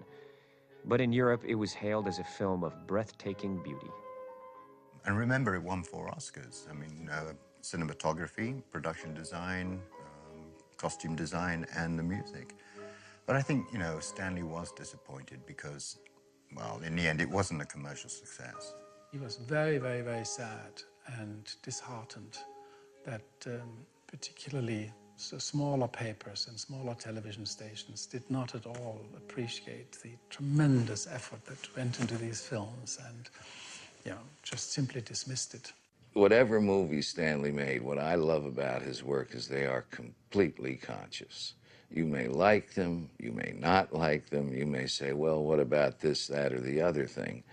But, you know, everybody pretty much acknowledges he's the man, and I still feel that underrates him. Kubrick's next project looked far more commercial. With Stephen King's best-selling novel, The Shining, he seized the chance to make a film that would both satisfy him artistically and meet the demands of the box office. I'm asking about The Shining, you know, it's such unusual. He says, well, in reality, this is an optimistic picture.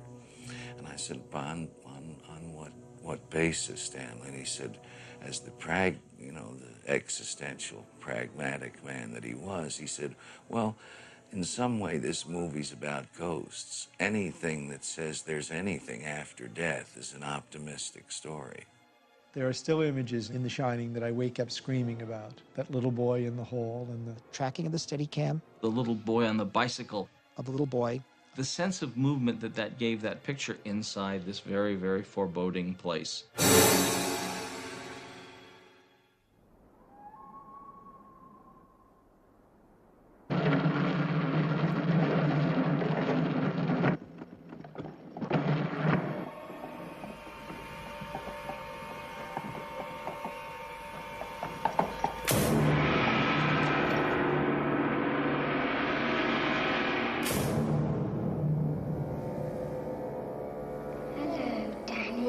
You know that something is building up in this place, and the way it's the blandness, let's say, of the people, how quiet they are. And is Tony the one that tells you things? Yes. How does he tell you things? It's like I go to sleep, and he shows me things. But when I wake up, I can't remember everything. Has Tony ever told you anything about this place? About the Overlook Hotel? It's holding back this extraordinarily emotional, powerful, dramatic punch that's going to happen. You know it's going to come somehow, and at some time. And it just creates such suspense. Is there something bad here?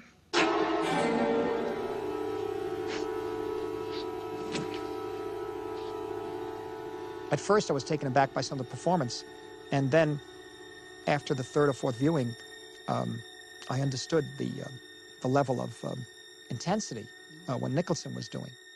I'm not sure that that is intended to be what a typical horror movie is, which is a realistic portrayal of supernatural spookiness. I think that what's going on in that movie is largely going on in Jack Nicholson's head.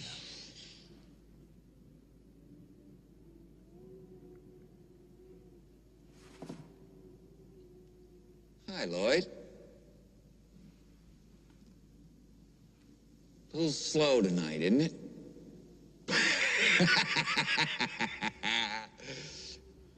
Yes, it is, Mr. Torrance. You know, I like the kind of film he makes. I don't need to be naturalistic in a film to feel satisfied as an actor. You know, one of the things he said to me that I've always remembered was in movies you don't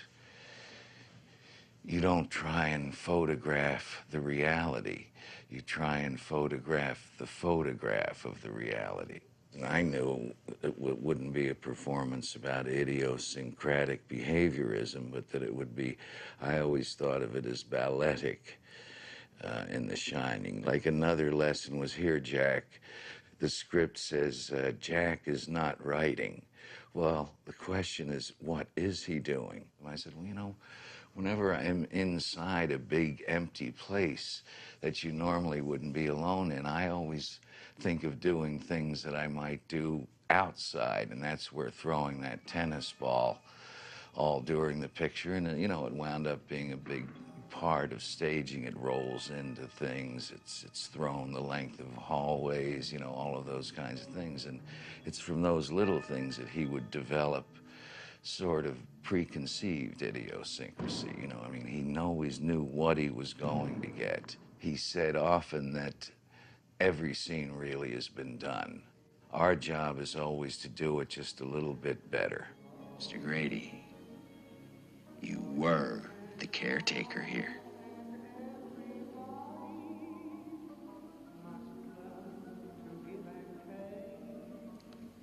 I'm sorry to differ with you, sir. But you are the caretaker. You've always been the caretaker. I should know, sir. I've always been here. We had a good friendly relationship, you know. I mean, he'd turn on you in a moment and say, all right, you know, you're the big fella, let's see it. You know, I mean, that's about as harsh as he ever got with me. You know, I mean, he was a completely different director with Shelley. Right. Oh, come on. What do you mean roll 2 video? seconds. We're f***ing killing ourselves out here, and you've got to be ready. I am too. I'm standing Should we right play by mood the music? door. No, I can't Yeah, but when you hear. came out like this, you should have just... We're sitting there because they say, wait a minute, and then you say on the radio, But when you go. do it, you've got to look desperate, Shelley. You're just wasting everybody's time now. I can't even get Well, this bring it door down. open. For a person so charming and so likable, indeed lovable, he can do some pretty cruel things when you're filming, because it seemed to me at times that the end justified the means.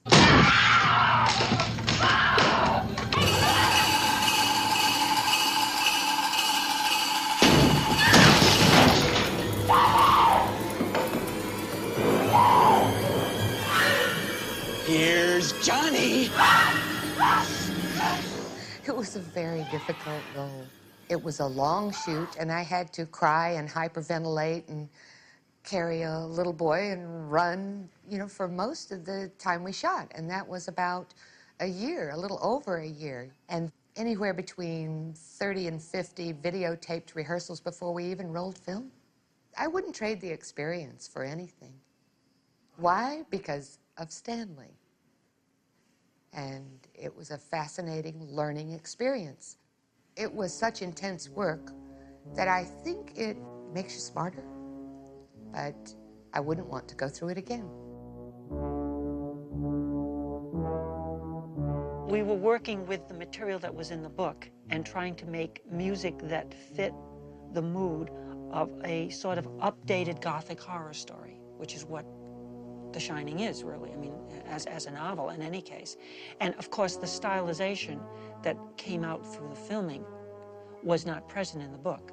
And so we failed in our attempt, which is why there is a great deal of other music put into the movie. Danny, you win. Let's take the rest of this walking, huh? A lot of the music cues are combinations of some of Ligeti's music, some of Penderecki's music.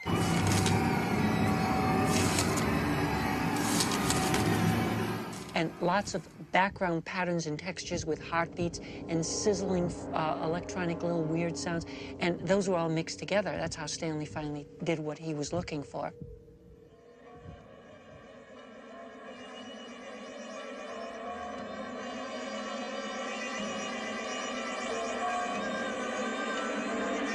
When The Shining was released, the response was mixed.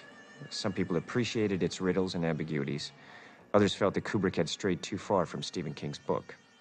When I say that the people who love Stanley's movies were mostly movie people, they're just looking at what's in the frame. What's the moviness of the movie? They, of course, love Stanley in a very, I find, in a very uncomplicated way. Whereas, you know, the critical community tends to fuss and fidget over what Stanley did. After The Shining, Kubrick and his family moved to a large, rambling mansion in the Hertfordshire countryside. Except when filming on location, he would now do all his work here, supported by a small and dedicated team. The joke line we had about Stanley was, and this was the line you would never ever hear from Stanley, was don't bother me with the details. I've got complete faith and trust in your judgment. Stanley would involve himself, I mean, to such an extent with the detail of stuff that one thought perhaps was a bit beneath him. He should have been doing major stuff and not worrying about how you had certain files in your office.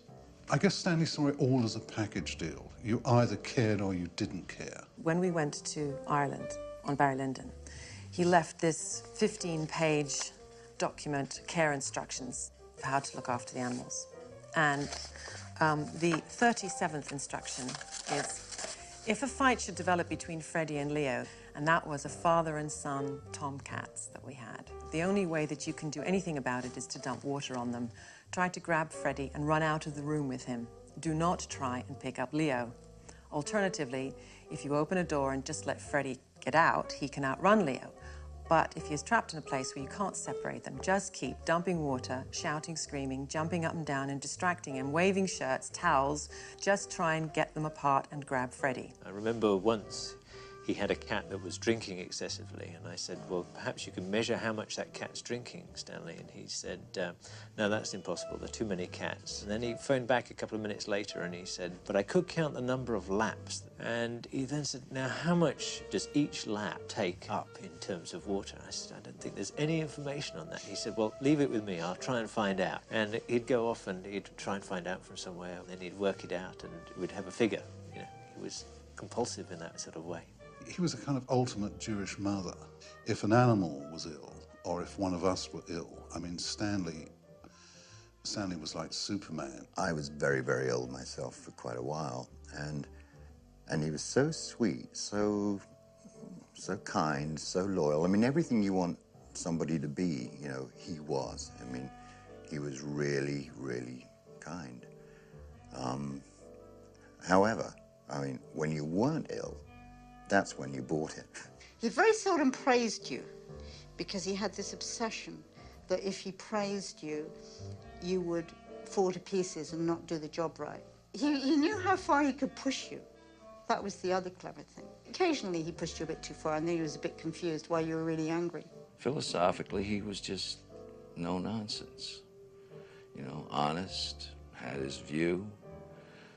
Very cool view of humanity. He was a warm guy at home. I mean, I'm sure everybody says that. Crazy about animals and, you know, but could be brutal with people that he worked with. You know, I mean, he wasn't all that way. I mean, sometimes he could be generous as well, but he felt everybody was an opponent.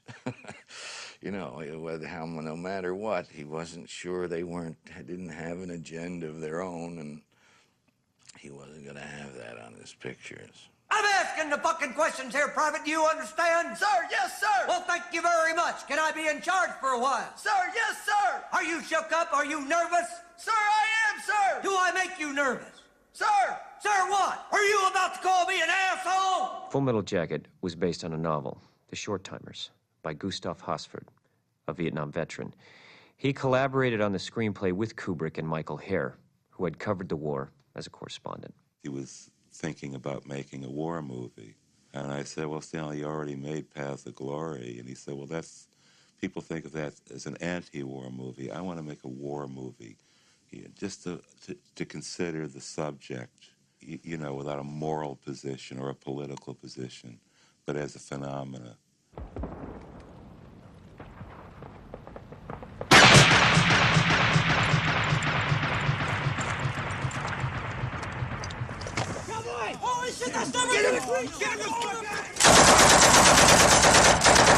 And what he ended up doing in Full Metal Jacket, he had the detachment of the view. It's like a God's eye view of combat in the second half of the film. It seems to be so still and removed. The cleanliness of it and the power of it.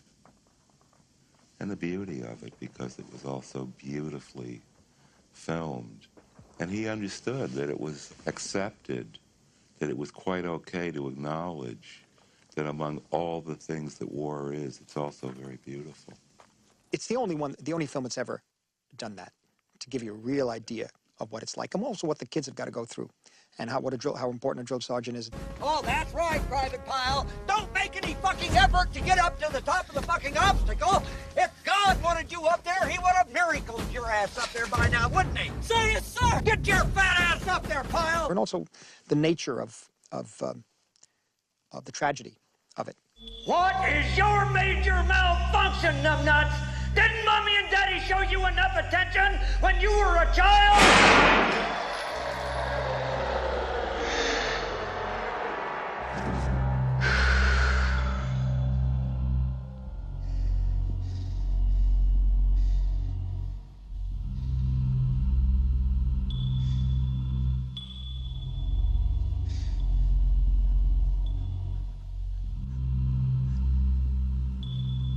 Easy, Leonard.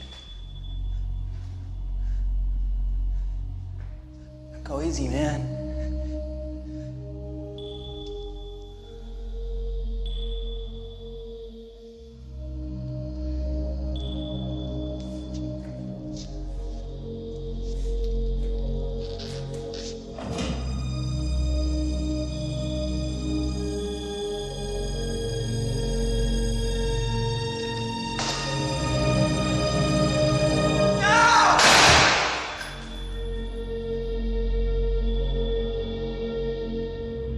And then the whole movie changes and moves out.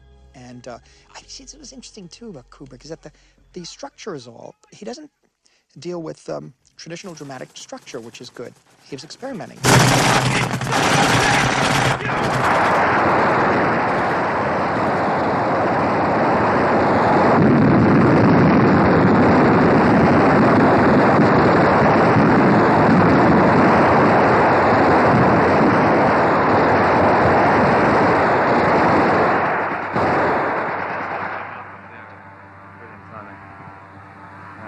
Looked like something, didn't it? Yeah. You know, for a director who's perceived as being, you know, completely uptight and controlling, and he was very free-form, Stanley. You know, he'd try anything. He'd ask the actors in for long meetings and say there's no such thing as a stupid idea in this context. If you have an idea, just say it. You know, and he'd often adopt them. I'm not saying Stanley wasn't a control freak. I would never say that. But there were many ways in which he was not controlling. Should probably not be, should be more frightened and then get into it. Do something brilliant. I loved him. I enjoyed his sense of humor, but I would be lying if I didn't say that there were times when he was incredibly difficult. If you weren't willing to solve the problem as much as he was trying to solve it, if you weren't you know, is devoted to understanding what it was that he was trying to go after, it was really hard for him. And I think that the thing was sometimes you didn't know what it was that he was looking for. You know, I remember walking around Beckton Gas Works and stumbling around by myself, and Stanley drove up in the Jeep, and he said, you know, what's wrong? Why are you walking around? I said, I don't know. I don't know what it is that you want from me. And he said, are you crazy? He said, get in the Jeep. He says, I'm not. I don't want you to do anything. I want you just to be yourself. That's all I want. You write born to kill on your helmet and you wear a peace button. What's that supposed to be, some kind of sick joke? No, sir. What is it supposed to mean? I don't know, sir. You don't know very much, do you? No, sir. You better get your head and your ass wired together or I will take a giant shit on you. Yes, sir. Now answer my question or you'll be standing tall before the man. I think I was trying to suggest something about the duality of man, sir. The what? The duality of man, the Jungian thing, sir. Whose side are you on, son? Kubrick shot part of Full Metal Jacket in East London, where a derelict gasworks was transformed into the bombed-out city of Hue, Vietnam. The four key elements were the demolition, the signage, palm trees, and the smoke. And most of this was shot magic hour. Magic hour, it is that delightful time of the day when you're all exhausted and the light is perfect. All right. He's dead. You impart what you know and collaborate very much with Stanley. It's not easy to impress him with what you do, but the fact of the day, if you come out not ticking off about something, you know you've done pretty well. You get very close. You're part of the family, and it's a unit that works very close, hand in glove, because you're there 24 hours a day, sometimes with him, and you eat, drink, and sleep it. There's no life outside of film with Stanley. And if you enjoy it, there's no greater experience in my mind. Everybody earned their pay when they worked for Stanley. But nobody earned their pay the way Stanley earned his pay. No one worked as thoroughly, deeply, obsessively as Stanley did. And he understood that when you're making a movie, you often don't know what it is you want until you see it. Did you try it? Let's give it a crack. One way or another, I felt utterly compensated for my time with Stanley. You know, if you're in it only for the money, you might have a different feeling about it. But my feeling was that, you know, I have absolutely no complaints. Kubrick had started work on the idea for Full Metal Jacket in 1980. When the film was released 7 years later, several Vietnam movies had already reached the screen. Kubrick, the great innovator, had been overtaken by other filmmakers. But Full Metal Jacket still appealed to a wide audience because it bore all the distinctive hallmarks of a Stanley Kubrick film. He didn't ever like the fact that he made so few films. He always wished he could have done more. And if he had anything negative in his life, I think it was that feeling that he was slow. I suppose the other thing I noted about Stanley was that there were still magnificent obsessions that he had that he never quite realized. His fascination with the Second World War and with the movie industry and Goebbels during that period. For years, Kubrick had tried to find a way of portraying the appalling inhumanity of the Holocaust on screen. Now he turned Louis Begley's book, Wartime Lies, into Aryan Papers, the story of a Jewish family in Poland trying to evade capture by the Nazis. By the time he was ready to go into production, Steven Spielberg had begun shooting Schindler's List. Feeling the similarities were too great, Kubrick reluctantly shelved Aryan Papers. There was another thing that he felt it just couldn't be told. If I really want to show what I have read and know happened, and he read everything, how can I even film it? How can you even pretend it? He became very depressed during the preparations, and I was glad when he gave up on it, because it was really taking its toll. Now Kubrick turned his attention to another long-standing project, based on a short story by Brian Aldiss. But AI evolved into such a mammoth undertaking that Kubrick eventually sought the collaboration of another director. He said, you know, you really ought to direct AI and I should produce it for you. And I was shocked. I said, yeah, right. He said, no, I'm serious. He said, it'll be great. It'll be a Stanley Kubrick production of a Steven Spielberg film. I remember him actually, you know, giving me a title card on the whole proposal. And I said, why would you want to do that, Stanley? Because this was something I knew he had been developing from his heart for so long, and had contributed so many elements beyond Brian's original, short story.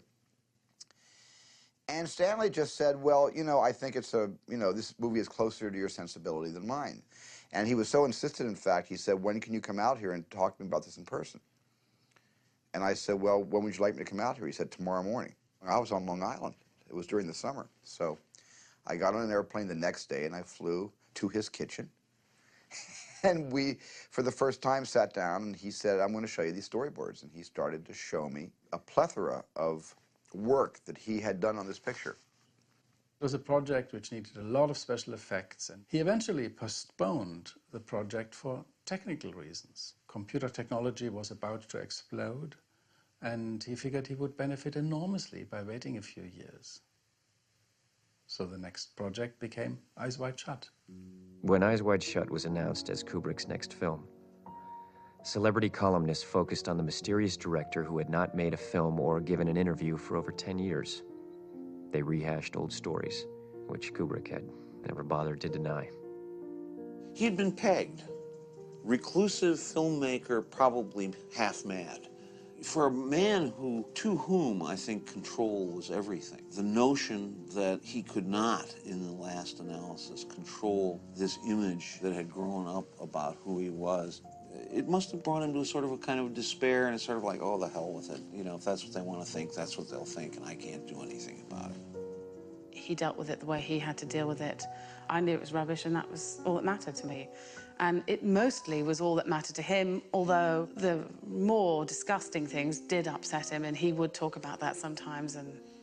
But I know until the end of Eyes Wide Shut, I'd started to say, right, well, now I'm going to do a few proper interviews and try and set the record a little straighter. Yeah, he didn't want to be somebody who shoots tourists on his lawn and then gives them money when they bleed.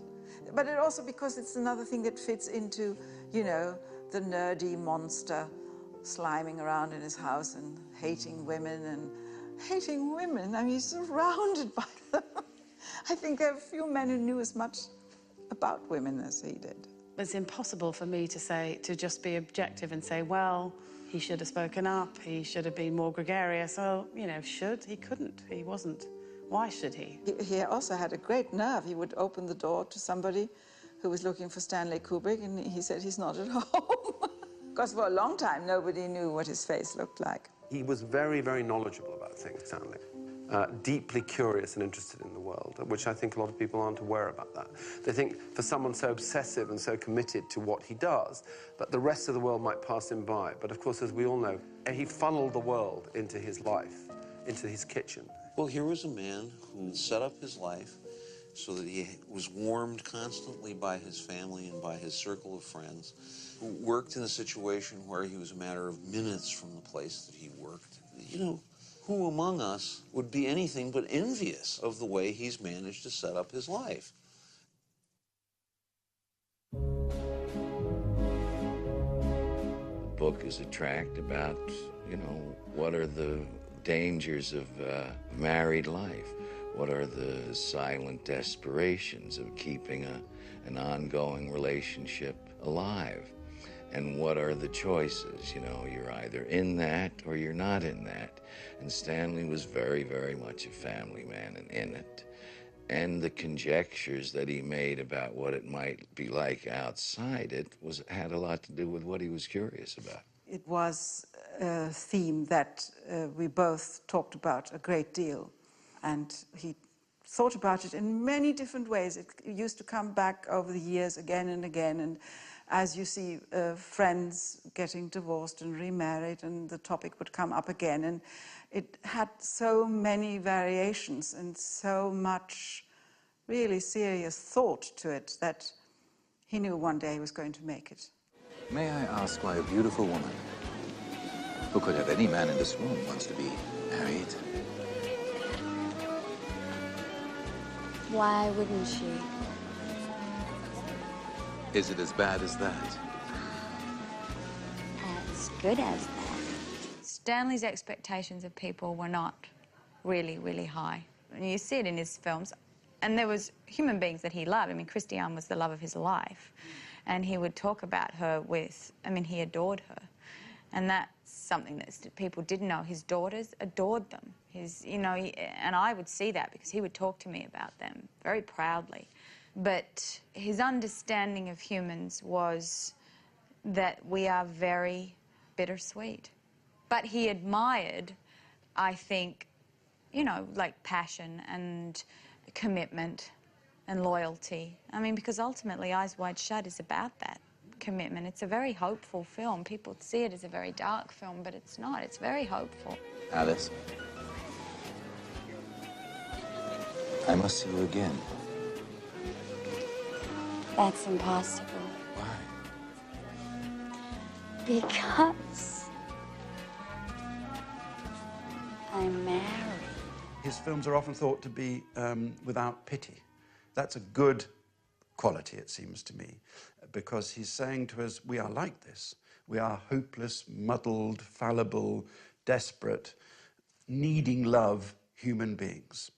And in the end, I think that's what is the central quality of his films. He tells us about human beings as we are, not as we'd like to imagine that we are. The heart of it was illustrating a truth about relationships and sexuality, but it was not illustrated in a literal way, but in a theatrical way. People said, well, the streets don't look like New York. I said, well, in a way, I said, it doesn't matter. Look at the name of the street. I said, no such street exists in New York.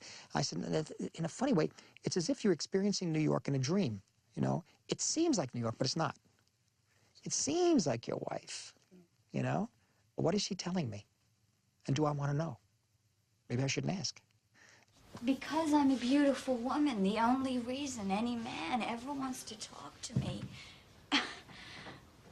is because he wants to fuck me? Is that what you're saying? Well, I don't think it's quite that black and white, but I think we both know what men are like. So on that basis, I should conclude that you wanted to fuck those two models. There are exceptions. And what makes you an exception? I took that character of Bill home with me. And at times that was not a nice place to be sitting in that character for that amount of time. It really is not the kind of person that I am, that contained, non-communicative, likes the daily routine, the stability of his life, just, you know, ignoring his wife and that relationship and just not wanting to rock the boat. Taking things for granted, Bill did. Took her for granted, took his family for granted, his life for granted. It's just a little too smug, and she just goes, bang. I first saw him that morning in the lobby. He was checking into the hotel, and he was following the bellboy with his luggage to the elevator.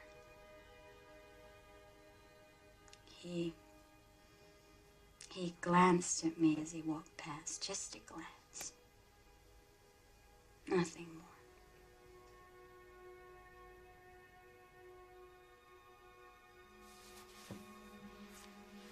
But I could hardly move. When we went in to rehearse that scene, it was the three of us, and we just kind of got in our underwear and, not Stanley, we got in our underwear. And we just talked about the scene and just kind of didn't really worry about the lines too much at that point. It just slowly evolved. And we were doing take after take. You know, I said, Stanley, what do you want? He said, I want the magic. I want the magic. But then as the scene progressed, as, you know, take after take doing it, you'd feel the scene reach a level and everyone felt, oh, that's acceptable, that's interesting. And then we'd keep working on it and it would feel bad, it was stale, it wasn't working. And then suddenly we could feel it break into a place that none of us had really thought of before. The whole process of the film was a discovery. It was never about the result. It was never about, well, we have a week to shoot this scene, so quick, quick, quick. We have to do it. Let's see. We may not fully explore it, but we'll get something good. As Stanley wanted to explore every avenue and then make his decisions based on that. And Stanley was not restricted by time. He refused to be. And that is a great luxury that only somebody like he could afford because of what he'd achieved through his career, to be able to say, do you want to know what's gold with filmmaking? Time is gold. Not having to walk away from a scene before you feel like you really perfected it. And I wanted to make fun of you. To laugh in your face. And so I laughed as loud as I could.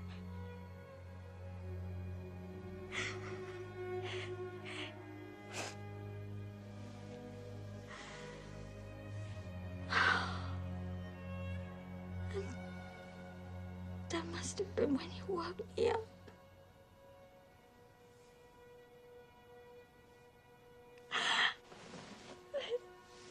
And the other thing Stanley hated doing was ever explaining himself. So what's the film about, Stanley? He'd look down and look away and not answer. And the same thing applied to a scene. So what do you really want this scene to be? He would never answer that. Eyes Wide Shut seems to be a rake's progress story. He goes on an adventure that could really turn out any way, and it's a sort of an irresponsible adventure for him to embark on. But it's a fantasy, isn't it? It's a dream film. I don't think we're supposed to believe anything that we see. And I think that one thing that people do have a hard time with in the cinema is ambiguity. Ambiguity is great, but in the cinema it's almost verboten.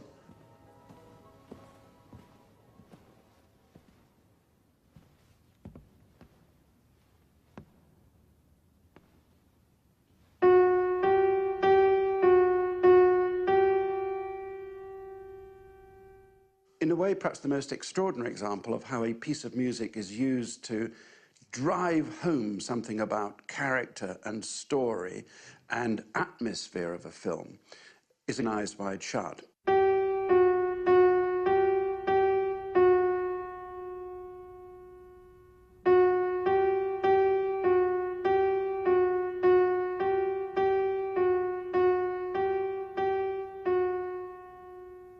Please, come forward. I was in Stalinist, terroristic Hungary, where this kind of music was not allowed. And I just wrote it for myself. Stanley Kubrick understood the dramatism of this moment, and this is what he did in the film. And for me, when I composed it in the year 50 in Budapest, desperately, it was a knife in Stalin's heart.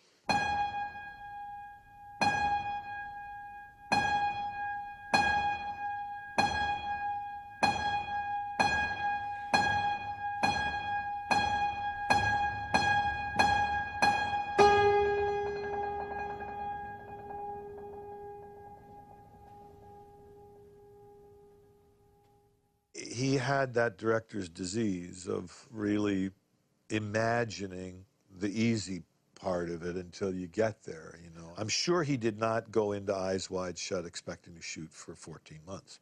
But I must say, I thought the same thing. I said, well, I'll be out of here in 3 days. The first scene we did in 2 hours or something that night at the house where they come in and I just say hello. And so I said, well, what are all these things I hear about? It's going to take forever. I went there, and 3 hours later, I was back at the hotel in London. This is going to be a snap. I remember even him teasing me, saying, what are you doing, Cruz? I said, I know, it's great having you here, Sidney. You're perfect, you're just fantastic, because we shot it in a day. And then, of course, the next day, Sidney comes out, and he's dressed. He's got his sleeves up, he's in his pants. He knows every line of this massive, scene there, and he says, come on, let's run lines, let's go, Tom, let's grow, Cruz. Let's go, I got a week, and again, we're gonna jam this out, and I'm gonna, it's gonna be fantastic. And we're doing the Steadicam shot of me coming into the room, and so Sidney goes, look, all right, how do you want me to do this? And Stanley said, well, I don't know, let's try it and see. He says, well, I can go to the door fast. Okay, well, let's see what that's like. He says, okay, now open the door. And then he says, well, maybe that's a little too fast. Okay, I can go slower. I can go slower. So we start doing the scene this way. By the third week, when we're in the billiard room, I'm saying, my God, this, how? Of course, said Stanley, said, well, Sidney, I mean, I didn't think it would be much longer than that, but don't you want to get it right? I tell you, there are a lot of people in our business who are, well, they label themselves perfectionists. That's a kind of a euphemism for a pain in the ass, really. Stanley was the first real perfectionist that I met. I mean, there just wasn't any way for him to go one take less, or he never gave an inch on anything. So much was expected of him every time. He wasn't allowed just to make a movie. It had to be an amazing movie, because so many of us actually were waiting for the next Stanley Kubrick film. There had to be an event. And I think on his shoulders, therefore, was a terrible responsibility in a way.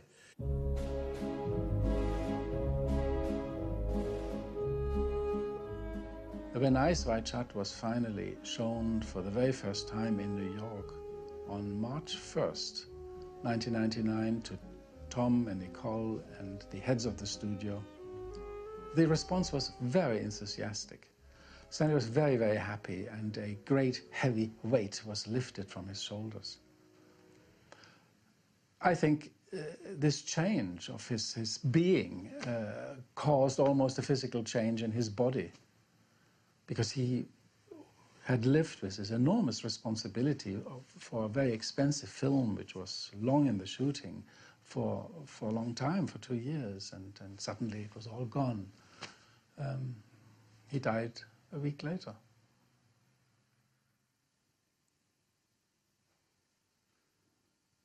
The enormous intensity that Stanley had with his work, he also applied to his family. And I always felt very much loved, and so did the children. And he was consistent in that he always said, either you care or you don't. Well, Stanley was always a man who never wanted to repeat himself. You know, he like reinvented himself with every single motion picture he directed. As a filmmaker, you know, for me, he was a conceptual illustrator of the human condition. You say, well, gee, I wish he'd made more, but these were enough. Because there's so much in each one. You know, there's so much in yeah, it would have been nice for him to make more. But that's not the process. That wasn't his process. And what he did make was something that's so special and unique, it's like a different movie every time you see it. I think as a director, I think that what we all admired the most was that it was a single vision. It was one man's vision. And no one interfered with that vision, and the complete control that he had in the making of his films, that meant that whatever it had in the back of his head was up there on the screen. And I know that he struggled a lot to get to that place. I think it's something that all of us actually have benefited from. Two major artists were Orson Welles and Stanley, in terms of being, you know, genuine, no-holds-barred artists. You know, so I would put him in the pantheon of the absolute top film directors that the world has seen. And was one of the people that sort of knew what was wrong with the world in a weird way and was able to turn that into art. He just didn't grouse about it or bitch or write lousy editorials. He converted it into something that was amazing and important for us as a species. I always thought I'd work with Stanley again. You know, we kept in touch over the years and everything, and talked about other projects, and it's a sad thing that I won't have that great opportunity. I miss him, man. How could one not miss him? He was a man who is completely unique. He's a man I loved and admired, with all the difficulties he had with him. He was not an easy person. It didn't matter. I mean, you know, obviously I worked with him for 30 years for good reasons. Stanley is gone. There's never going to be another Kubrick film. You will never have a film that will look like this ever again, because it is Stanley. And he pushed everyone to the limit. He pushed the film to the limit. He pushed, you know, the actors emotionally, but because we all wanted to go there with him. Part of Stanley's legacy on my life is that, well, you believe in something, you passionately believe in something, so devote yourself to it completely, utterly, and don't apologize for doing it. He felt extremely lucky to be in a situation where he could tell stories on such a large scale and millions of dollars involved. I think when he was young, he didn't dare hope he would be able to do that. I don't think he ever took that for granted. And he would often say to people, you know, say, how are you doing, Stan? He said, I'm still fooling them.